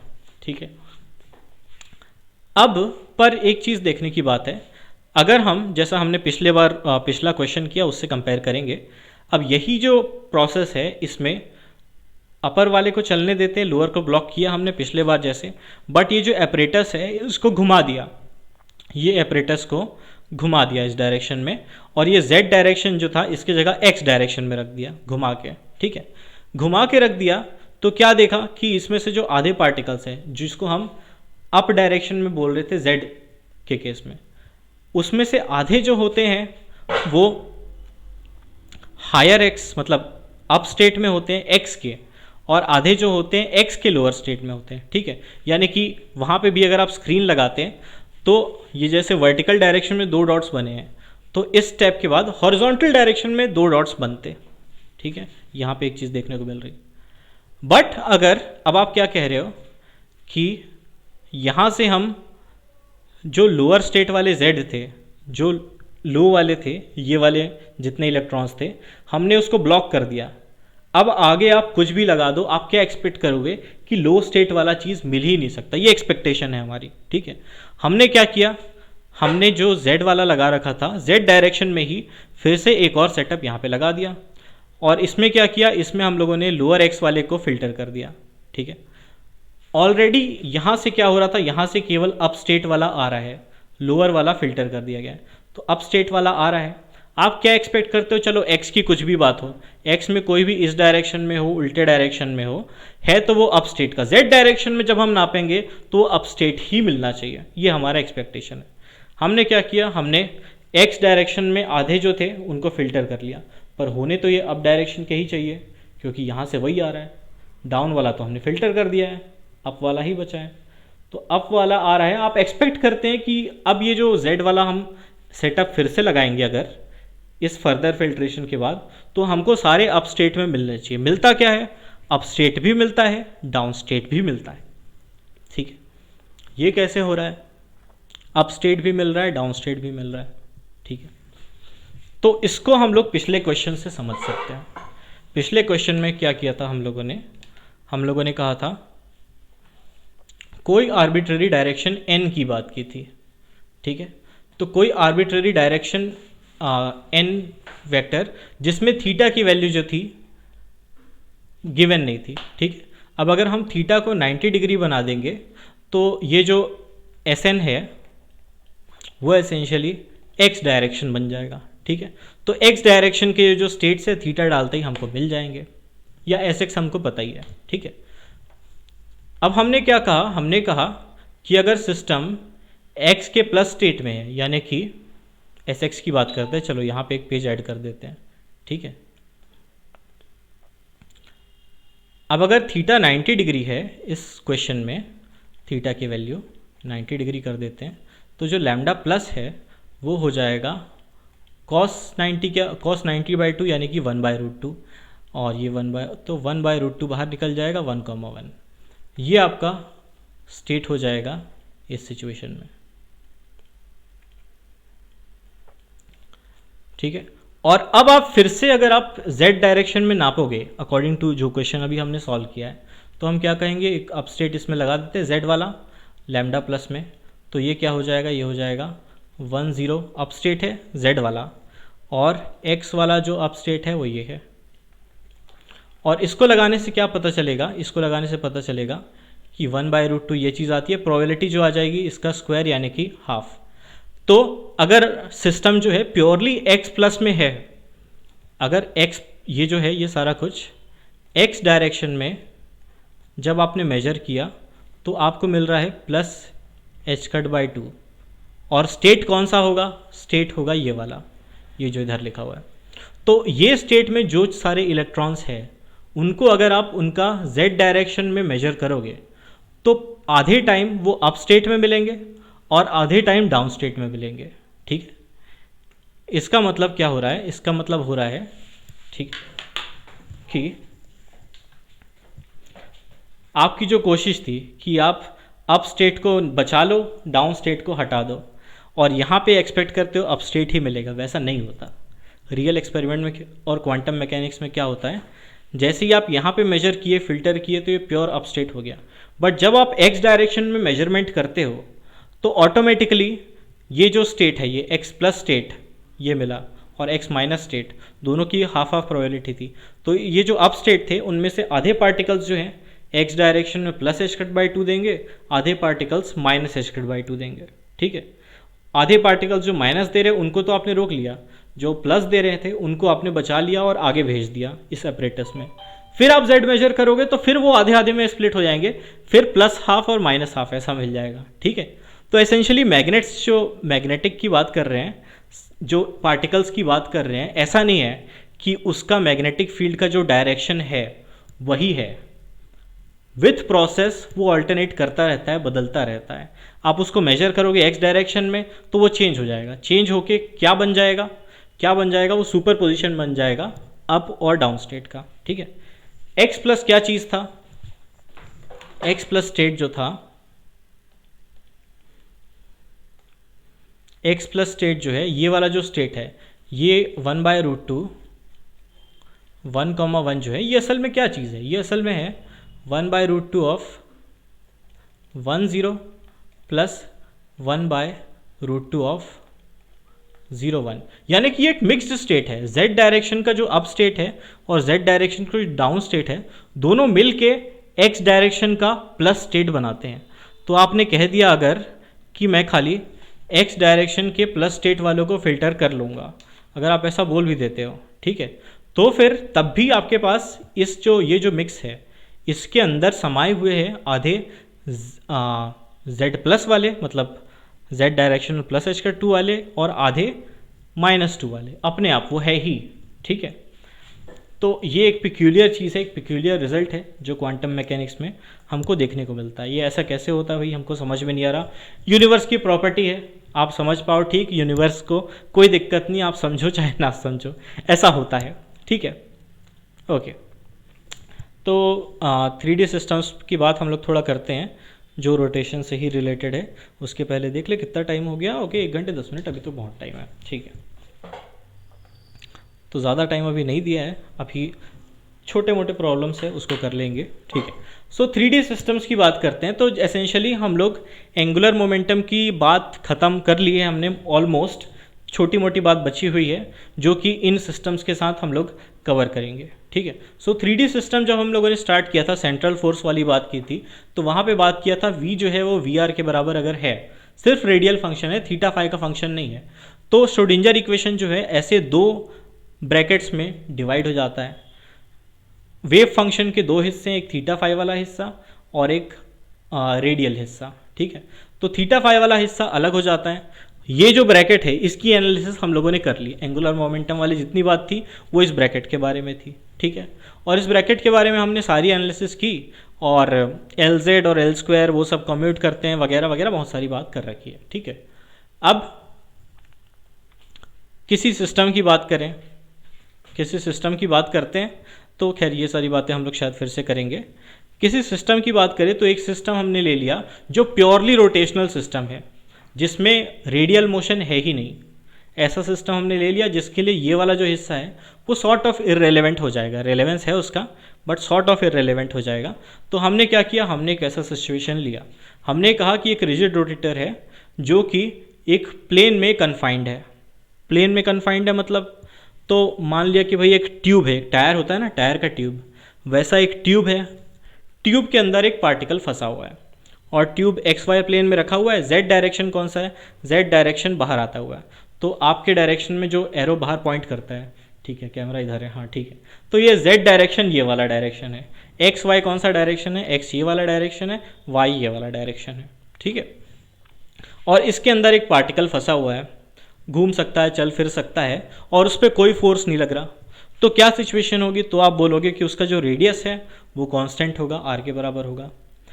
dr वाले जितने टर्म्स है, क्योंकि रेडियस कांस्टेंट है, वो सब जीरो हो जाएगा, ठीक है, उसकी टेंशन ही नहीं। और थीटा जो है, थीटा भी फिक्स हो गया, थीटा 90 डिग्री हो गया z डायरेक्शन से। z एक्सिस से लेते हो आप थीटा, तो z एक्सिस से थीटा लोगे, ये प्लेन जो है 90 डिग्री पे आएगा। और ऑब्वियसली जो साय है, अब क्योंकि ना थीटा चेंज हो रहा है, थीटा फिक्स हो गया, r फिक्स हो गया, केवल फाई चेंज होने वाला है, तो जो वेव फंक्शन बनेगा वो केवल फाई का फंक्शन बनने वाला है। ये आपको समझ में आ गई। और कोई फोर्सेस नहीं है वो, तो फिर हमने v = 0 रख दिया, ठीक है। तो हैमिल्टोनियन इस केस में कैसा बन जाता है, हैमिल्टोनियन ऑपरेटर, वो सिंपली क्योंकि z के अबाउट रोटेशन है, इसलिए हैमिल्टोनियन जो बन जाता है वो Lz² अपॉन 2i। i क्या चीज़ है, मोमेंट ऑफ इनर्शिया। तो ये जो एक्सिस है z एक्सिस जिसके अबाउट ये पार्टिकल घूम रहा है, तो इसका moment of inertia classical mechanics में पढ़ रखा है, i वो लिख दिया हमने, जो भी हो i, ठीक है। तो Lz²/2i इसका हैमिल्टोनियन हो गया, यानी कि, और Lz क्या चीज़ है, Lz ऑपरेटर का ऑपरेटर फॉर्म कुछ ऐसा है, बहुत सिंपल, ये चीज़ याद रखनी है आपको। आप बोलोगे Lz क्या है, -i h del/del phi, जैसे px py pz वगैरह होता है, वैसे ही है Lz, यहाँ पे XYZ की जगह फाई आ गया, ठीक है। तो ये Lz हो गया। और Lz की वैल्यू जो Lz ऑपरेटर को यहाँ पे रखोगे, ये second order differential equation simple सा आ जाएगा, -h²/2i del² phi² ई सा है। सेकेंड ऑर्डर डिफरेंशियल इक्वेशन, ऐसा इक्वेशन हम लोग सॉल्व कर चुके हैं, पोटेंशियल वेल में ऐसे ही इक्वेशन आते थे, ठीक है। और उसको सॉल्व करने से e⁻⁴ इस टाइप की चीज़ आती थी। यहाँ पे x की जगह फाई है तो फाई आ गया, और k की जगह हमने m रख दिया, ठीक है। तो ये साई की वैल्यू नॉर्मलाइज करने पे कुछ ऐसी आ जाएगी, ठीक है। और आपको पता है कि साई जो वेव फंक्शन है, phi plus 2n pi equals to psi of phi, यानी कि इस पॉइंट की बात करें, इस एंगल को अगर मैं 0 डिग्री ले लेता हूँ, ठीक है, तो घूम के अगर मैं 2 पाई और ऐड कर दूँ इसमें, तो भी इसी जगह पे मैं वापस पहुँच जाता हूँ। तो इस पॉइंट पे जो वेव फंक्शन है वो तो सेम ही रहेगा, ठीक है। तो अगर मैं कहता हूँ इस पॉइंट का एंगल है 30 डिग्री और घूम के वापस आऊँगा तो 30 प्लस कितना हो जाएगा 360। तो अगर किसी भी 2n पाई के मल्टीपल को मैं 5 में ऐड करता हूँ तो घूम के मैं वहीं पे पहुँच जाता हूँ। तो दोनों वेव फंक्शन जो है वो बराबर होने चाहिए। इस कंडीशन को यूज़ करते हैं तो पता चलता है m की क्या क्या वैल्यूज़ पॉसिबल है। m की ये सारी वैल्यूज़ पॉसिबल है, +-1 +-2 एंड सो ऑन। ठीक है, ये सारी वैल्यूज़ पॉसिबल है। और एनर्जी की क्या वैल्यू हो जाएगी, तो हमारे पास LZ ऑपरेटर के बारे में पता है, MH कट मिलता है हमको। ठीक है, नहीं पता है तो आप इस ऑपरेटर को, खैर हाँ स्टेट अलग है तो देखने की बात है, ये YLM नहीं है। ठीक है, सो e⁻im5 पे ये चीज़ लगाओगे तो आपको एनर्जी कुछ ऐसी मिल जाएगी mth स्टेट की। तो ये रिजिड रोटेटर है। इसमें हमने क्या किया, इसमें प्योर रोटेशन का इन्वॉल्वमेंट है, इसलिए जो रोटेशनल ऑपरेटर है एंगुलर मोमेंटम का, उस ऑपरेटर से ही हमारा एनर्जी रिलेट हो गया, हैमिल्टोनियन रिलेट हो गया, और उससे बहुत सिंपल सा एक वेव फंक्शन मिल गया। ठीक है, ये उसी टाइप का है जो हम शुरू में पढ़े थे। शुरू में हम लोगों ने पढ़ा था कि एक ट्यूब है 1D ट्यूब, और जो दोनों साइड से बंद है 0 to L, कुछ ऐसी बात की थी। ठीक है, वैसा ही सिचुएशन यहाँ पे उसी ट्यूब को हमने घुमा के राउंड कर दिया है, राउंड करके यहाँ पे रख दिया है। ठीक है, तो अब जो चलने वाला हिसाब था अब वो घूमने वाला हिसाब बन गया है। ठीक है, पहले जो x वेरी करता था अब फाई वेरी कर रहा है।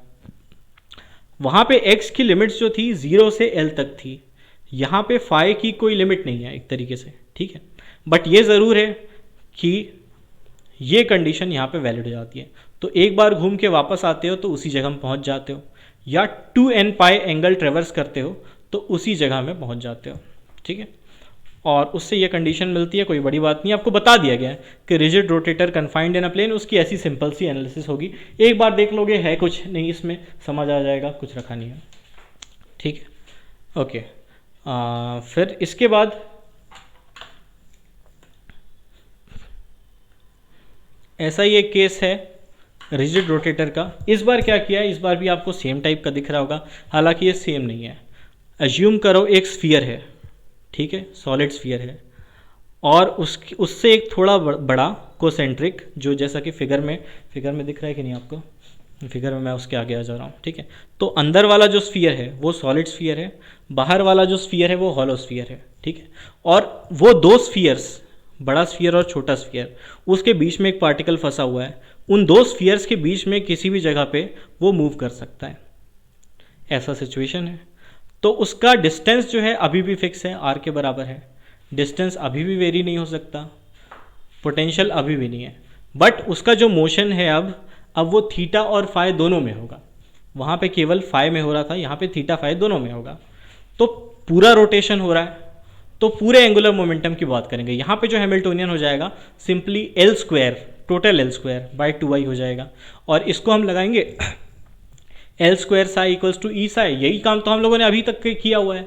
जो YLM थीटा फाई जो था, ये कैसे आया था, तो L² YLM theta phi equals to some constant into YLM theta phi, यही काम किया था हमने। ठीक है, अब वो जो सम कांस्टेंट था वो E/2i हो गया, और E/2i जो है उसको हम LL+1 h² बोलते आ रहे थे, तो E हो गया LL इस तरीके से आपके पास। ठीक है, इस सिचुएशन में, और L इक्वल्स टू क्या क्या पॉसिबल है वो चीज़ हम लोगों ने डिस्कस कर रखी है, L equals to 1 2 3 4 etcetera.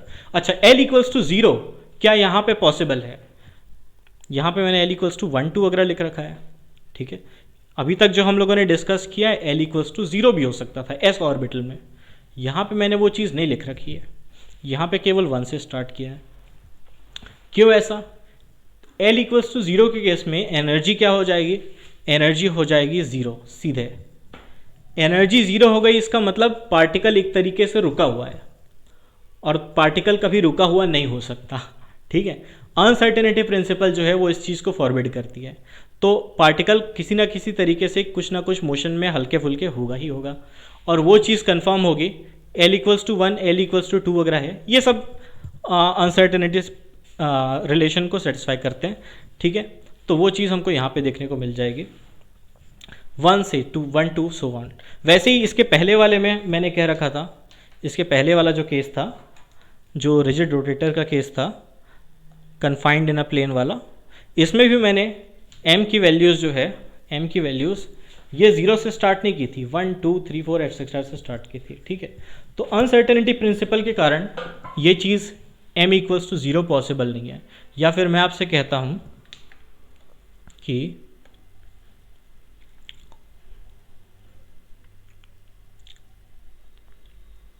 Delta L Z delta phi ये चीज़ ग्रेटर देन इक्वल टू होनी चाहिए एच कट बाय 2 से, ठीक है। अब अगर m की वैल्यू 0 हो जाती है, m की वैल्यू अगर 0 हो जाएगी तो जो Lz का या Lz का स्क्वायर होगा वो चीज़ 0 हो जाएगा। वैसा हो नहीं सकता। क्यों नहीं हो सकता? क्योंकि आपको पता है जो फाई है वो वेरी करेगा एटलीस्ट बाय 2 पाई। तो डेल्टा फाई अगर 2 पाई है तो डेल्टा Lz जो है उसको ग्रेटर देन इक्वल टू होना पड़ेगा एच कट बाय 4 पाई से, ठीक है। डेल्टा Lz की मिनिमम वैल्यू क्या हो सकती है? अगर मैं आपसे पूछूं तो आप बोलोगे H cut by 4 pi minimum value possible है, ठीक है। बट हमको यहाँ पे m इक्वल्स टू 1 रखते ही डेल्टा Lz की वैल्यू क्या मिल रही है? m इक्वल्स टू 1 रखते ही। तो m इक्वल्स टू 1 जैसे ही आप रख रहे हो डेल्टा L की वैल्यू आपको मिल जाएगी, डेल्टा Lz की वैल्यू आपको Lz की वैल्यू मिल जाएगी m एच कट यानी कि 1 एच कट, जो कि इससे बड़ा है। तो m इक्वल्स टू 1 2 3 4 एटसेट्रा ये सब अलाउड है, और ठीक है ये सब अलाउड है। वैसे ही यहाँ पे भी तो वो 0 वाला जो हिस्सा था वो चला गया। बाकी रोटेशनल केस हम जो पढ़े हुए हैं उनके जैसा ही है सारा कुछ, ठीक है। अब ये जो वेव फंक्शन है स्फेरिकल हार्मोनिक्स का, इसके बारे में हम लोगों ने बात ज़्यादा नहीं की है। इसके बारे में हम लोग कहते चल रहे हैं कि L, M मानते हुए इसको चल रहे हैं YLM को, और उसका जो फंक्शनल फॉर्म है उससे ज़्यादा डील नहीं किया। तो शुरुआती कुछ फंक्शंस जो है वो यहाँ पे लिखे हुए हैं। ये PLM cos थीटा क्या चीज़ है, बाकी सब तो समझ में आता है आपको, फैक्टोरियल है वगैरह वगैरह, ठीक है। PLM cos थीटा ये क्या चीज़ है? तो इसको कहते हैं associated legendary polynomials. Mathematical physics में इसके बारे में आप लोगों ने पढ़ा होगा। तो अभी इसके बारे में हम लोग क्या है कैसा है उसके बारे में डिस्कस नहीं कर रहे, क्या फंक्शनल फॉर्म है डिस्कस नहीं कर रहे। कुछ चीज़ें याद रखने की है वो आपको बता दी जा रही है। क्या चीज़ें याद रखने की है कि y00 यानी कि s ऑर्बिटल, ठीक है, s ऑर्बिटल में 1/4 पाई के बराबर y00 होता है। सोचने कितना सिंपल, कांस्टेंट, महज कांस्टेंट, ठीक है। वैसे ही y10 इसमें cos थीटा मिलेगा आपको, y1 plus minus 1, y1 plus minus 1 ये जो है इसमें आपको मिलेगा साइन थीटा, और साथ में e raise to plus minus I phi. तो +1 जो होगा उसमें प्लस आई फाई, -1 जो होगा उसमें माइनस आई फाई। तो ये कुछ फंक्शनल फॉर्म्स है, ये आप याद रखोगे, ये किसी तरीके से आपको काम आ सकते हैं। किस तरीके से काम आ सकते हैं अगला क्वेश्चन देख लेते हैं, ठीक है। तो अगला क्वेश्चन में क्या लिखा हुआ है? अगला क्वेश्चन पूछा जा रहा है कि अच्छा इसके बाद वाले क्वेश्चन में दिखेगा, इसको पहले कर लेते हैं। Which of the following is an eigen function of Lz। तो Lz का आइगन फंक्शन कौन सा है इनमें से? तो Lz यानी क्या चीज़ है? Lz ऑपरेटर जो है आपके पास -IH cut del by del phi, ये याद होना चाहिए आपको। Lz को याद रखना है। Lz को याद रखोगे। आइगन फंक्शन के लिए क्या रिक्वायरमेंट है? आइगन फंक्शन होने के लिए रिक्वायरमेंट है कि Lz को उस स्टेट पे लगाते हो तो वही स्टेट किसी कांस्टेंट के साथ आपको मिलता है कि नहीं मिलता। अगर ऐसा हो रहा है तो ठीक है, अगर आपको कोई और स्टेट मिल जाता है तो फिर आइगन स्टेट नहीं है, ठीक है। तो ये काम करते हैं हम लोग। तो हमारे पास कौन कौन सी चीज़ें हैं? r sine theta E raise to I phi. अच्छा यहाँ पे देखने की बात है, आई एच का डेल बाय डेल फाई, इसको सिर्फ फाई से मतलब है, इसको बाकी कोऑर्डिनेट से मतलब ही नहीं है। तो आप लगाओगे इस पे तो सीधे r साइन थीटा पे तो Lz का फ़र्क पड़ना ही नहीं है। आपको एसेंशियली Lz लगाना है किस चीज़ पे? Lz लगाना है आपको ई रेज टू आई फाई पे, ठीक है। और आप जैसे ही Lz को ई रेज टू आई फाई पे लगाते हो तो आपको क्या मिल जाएगा? आपको मिल जाएगा -IH कट चीज़ें हैं, मतलब यहाँ पे क्या आएगा? यहाँ पे आ जाएगा r sine theta into -IH cut del by del phi of E raise to I phi. तो सिर्फ i सामने आ जाएगा into I E raise to I phi. तो ये क्या हो गया? ये हो गया आपके पास r साइन थीटा e⁻⁵ और -i/i 1 हो गया, यानी कि यहाँ पे आ जाएगा सिर्फ एक h कट। तो एसेंशियली आप कह रहे हो कि Lz को मैंने लगाया इस स्टेट पे r sin थीटा e⁻⁵ पे, तो मेरे को क्या मिला, सेम चीज़ मिली, साथ में एक h और मिला, यानी कि ये आइगन स्टेट है, इस कंडीशन को सेटिस्फाई कर रहा है। ठीक है, और उतना भी सोचने की ज़रूरत नहीं, जैसे ही आपको दिखा, आपको क्या दिख रहा है, Lz होता है del by I H cut del by del phi. तो इसके लिए आप याद रखोगे, जैसे मोमेंटम के लिए था, मोमेंटम के लिए -i/h cut del by del X, ये पी एक्स ऑपरेटर था। ठीक है, पी एक्स ऑपरेटर का आइगन स्टेट क्या था, इसके आइगन स्टेट्स थे e⁻⁰ टाइप की चीज़ें। तो यहाँ पे x की जगह जब फाई है Lz में x की जगह फाई है, तो इसका आइगन स्टेट एसेंशियली e⁻⁰ निकाल भी चुके हैं पीछे, e⁻⁰ into something into phi, ऐसा होगा। ठीक है, ये समथिंग कुछ भी हो सकता है, बट इस फॉर्म में होगा। तो वो चीज़ दिख रही है आपको यहाँ पे, e⁻⁵ दिख रहा है, बाकी चीज़ों से मतलब है नहीं, बाकी चीज़ें तो एज ए कॉन्स्टेंट एक्ट करने वाली है। तो सिंपली उस तरीके से भी आप आइडेंटिफाई कर सकते थे।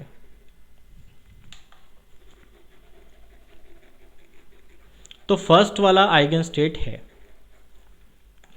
सेकेंड वाले की बात करते हैं, r e⁻⁵ पे आप Lz लगा रहे हैं, तो क्या मिलेगा आपको, तो यहाँ पे तो फाई है ही नहीं, यहाँ पे क्या मिल जाएगा आपको, यहाँ पे आपको सीधे 0 मिल जाएगा।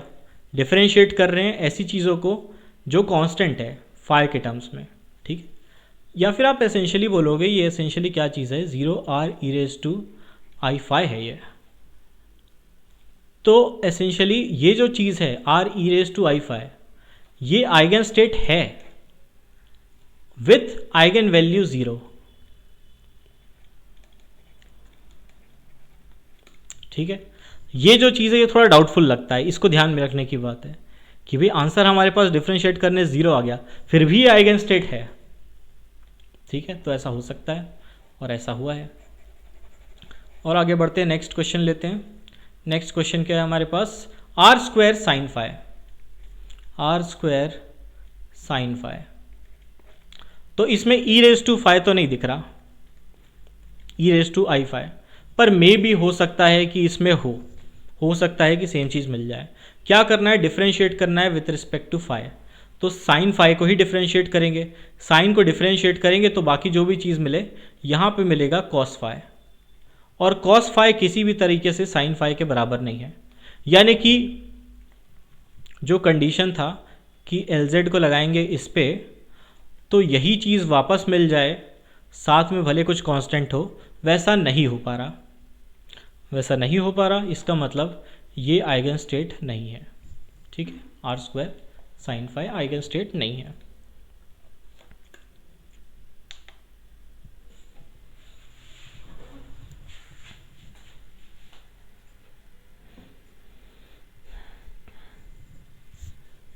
ओके, सुरजीत कुमार पूछ रहे हैं कि Lz for 3D case when it depends on theta and phi क्या होगा।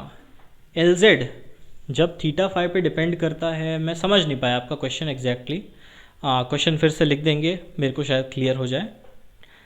ठीक है,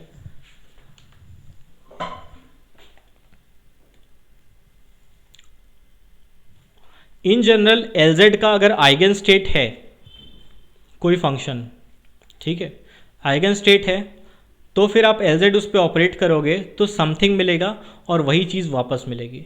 तो जो समथिंग मिलेगा आप उसको बोलोगे उस फंक्शन के करस्पॉन्डिंग Lz की आइगन वैल्यू है। या फिर अगर कोई आपसे कह दे कि मैंने सिस्टम को चेक किया, सिस्टम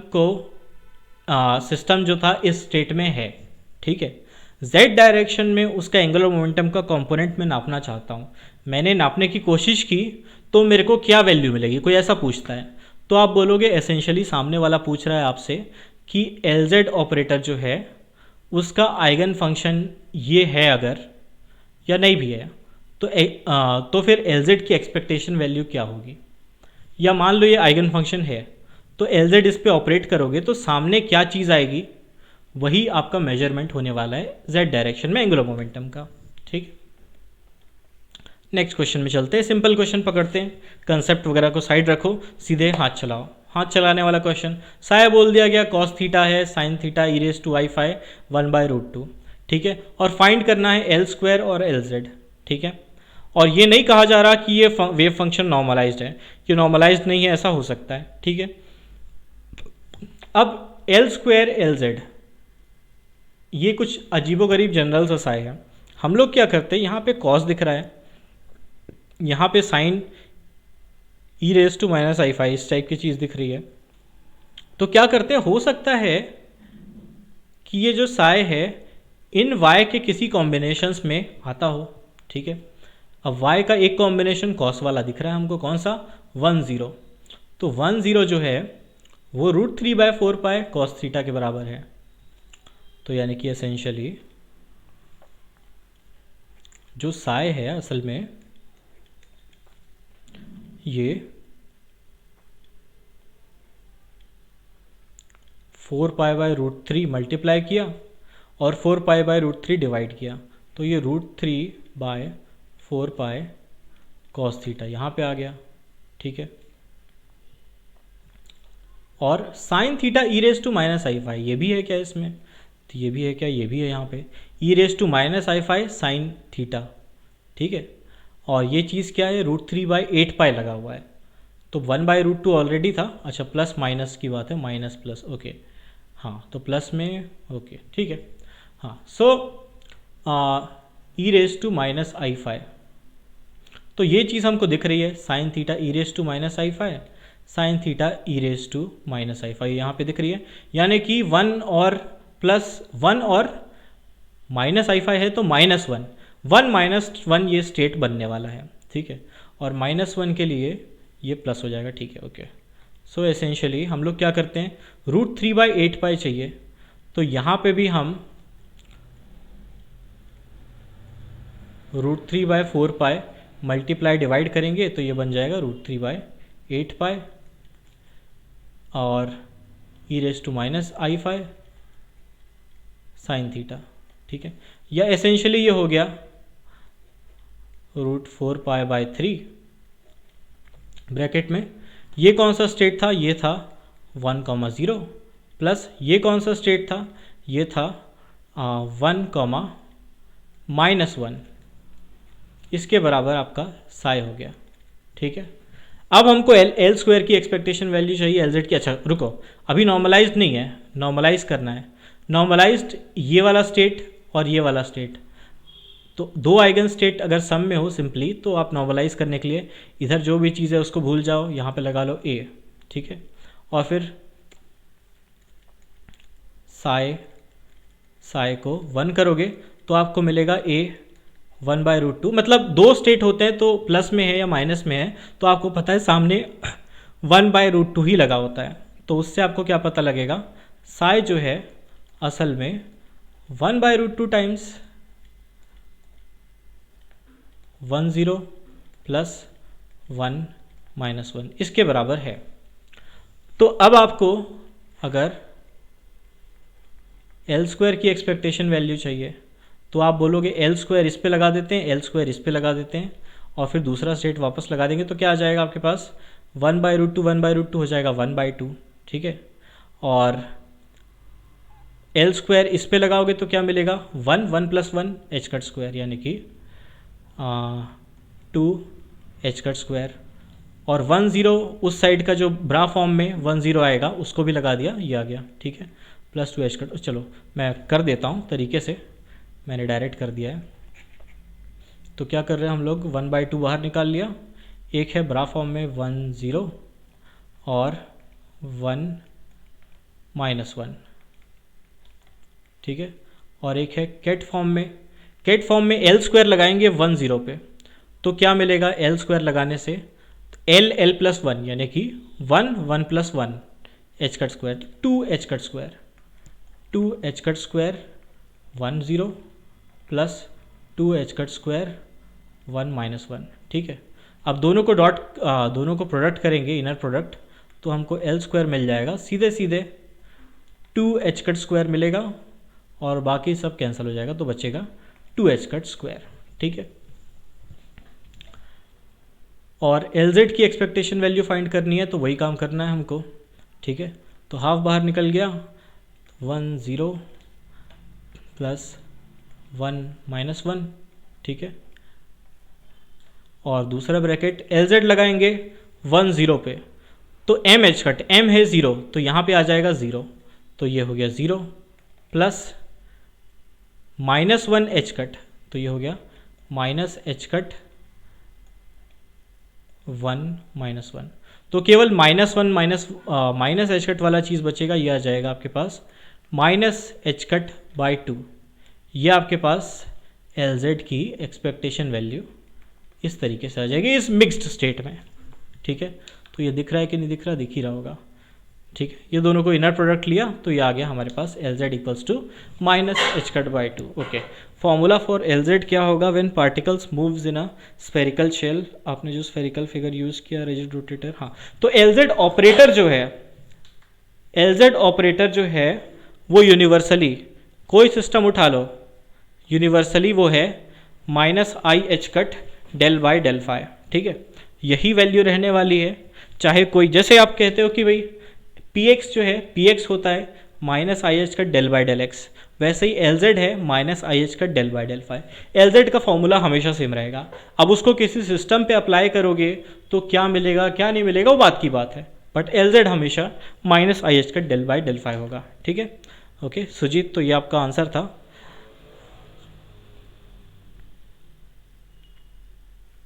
हाँ, कोई भी सिस्टम हो, जैसे rigid rotator in a confined in a plane की बात की, चाहे रिजिड रोटेटर हमने दूसरा सिस्टम लिया not confined in a plane, ठीक है, ये वाला जो सिस्टम था, चाहे इसकी बात करोगे, चाहे उसकी बात करोगे, चाहे किसी सिस्टम की बात करो, चाहे हाइड्रोजन एटम की बात करो, चाहे तुम हार्मोनिक ऑसिलेटर सिस्टम 3D में है उसकी बात करो, किसी भी सिस्टम में LZ ऑपरेटर जो है -i/h del/del ही रहेगा, ठीक है। तो हाँ, वो मेरे लिखने का तरीका ऐसा था, लगा होगा कि इस पर्टिकुलर प्रॉब्लम के लिए LZ वैसा है, नहीं है, LZ यूनिवर्सली हमेशा वैसा ही रहेगा, ठीक है। सो आज बहुत सारी बातें हम लोगों ने कर ली। हम लोगों ने देखा कि भाई ये जो स्फेरिकल हार्मोनिक्स है इसको भी याद, अच्छा, एंगुलर मोमेंटम का जो पार्ट है वो ख़त्म हो गया है एक तरीके से। एंगुलर मोमेंटम में मेन चीज़ क्या है, स्फेरिकल हार्मोनिक्स, ऑपरेटर्स, मतलब बहुत सारा कुछ है, बहुत कुछ है इसमें, eigen value, eigen vectors, poly spin matrices, अच्छा खासा टर्म्स है, अच्छी खासी चीज़ें हैं याद रखने के लिए, प्रैक्टिस करने के लिए। प्रैक्टिस करने की जब मैं बात करूं तो आपके पास जेटली की या ग्रिफिथ की बुक है तो उसमें प्रॉब्लम्स आपको मिल जाएंगे, बट बिफोर दैट क्या सारे प्रॉब्लम्स जो 2-3 लेक्चर्स में अभी एंगुलर मोमेंटम के कवर हुए हैं वो सारे प्रॉब्लम्स आपको समझ में आए हैं? अगर आए हैं तो बहुत अच्छी बात है, नहीं समझ में आए फिर से रिवाइज करना पड़ेगा, देखना पड़ेगा, और उनको फिर से प्रैक्टिस, मतलब अगली बार अगर वही क्वेश्चन आपके सामने आ जाए तो क्या आप उसको सॉल्व कर पाओगे ऑन द स्पॉट। इतना स्किल लेवल आपका डेवलप अगर हो गया तो बाकी जो नए क्वेश्चंस हैं उसको सॉल्व करने में चीज़ें आपको आसानी होगी, ठीक है। तो एंगुलर मोमेंटम वाला पार्ट जो है, सेक्शन है, सॉर्ट ऑफ ख़त्म होता है। 3D में हाइड्रोजन एटम की बात जो है वो बची हुई है, उसके अलावा कुछ और सिस्टम्स हैं उसके बारे में मैं आने वाले आसपास के टाइम में बात नहीं करूँगा, लेटर टाइम में शायद बात करूँ, ठीक है। सो फिलहाल आज की क्लास यहाँ पे एंड करते हैं। सेम बात, लाइक तो कर ही दो, लाइक तो कर दो भैया, वीडियो में आए हो तो, ओके। शेयर करो, फ्रेंड्स वगैरह को बताओ, सब्सक्राइब तो कर चुके हो तो अच्छी बात है, कर चुके होगे तभी लाइव देख रहे होगे, अदरवाइज एक्सक्लूसिव जो देख रहे हैं, लाइव देखना चाहते हैं तो सब्सक्राइब कर सकते हैं, नीचे टेलीग्राम का लिंक दिया हुआ है उसमें ज्वाइन कर सकते हैं, ठीक है। सो फ्रेंड्स को बताओ कोर्स चल रहा है, फ्री में लाभ उठाएं, ठीक है। सो आज का कोर्स, आज का सभा जो है यहाँ समाप्त करते हैं। नमस्कार।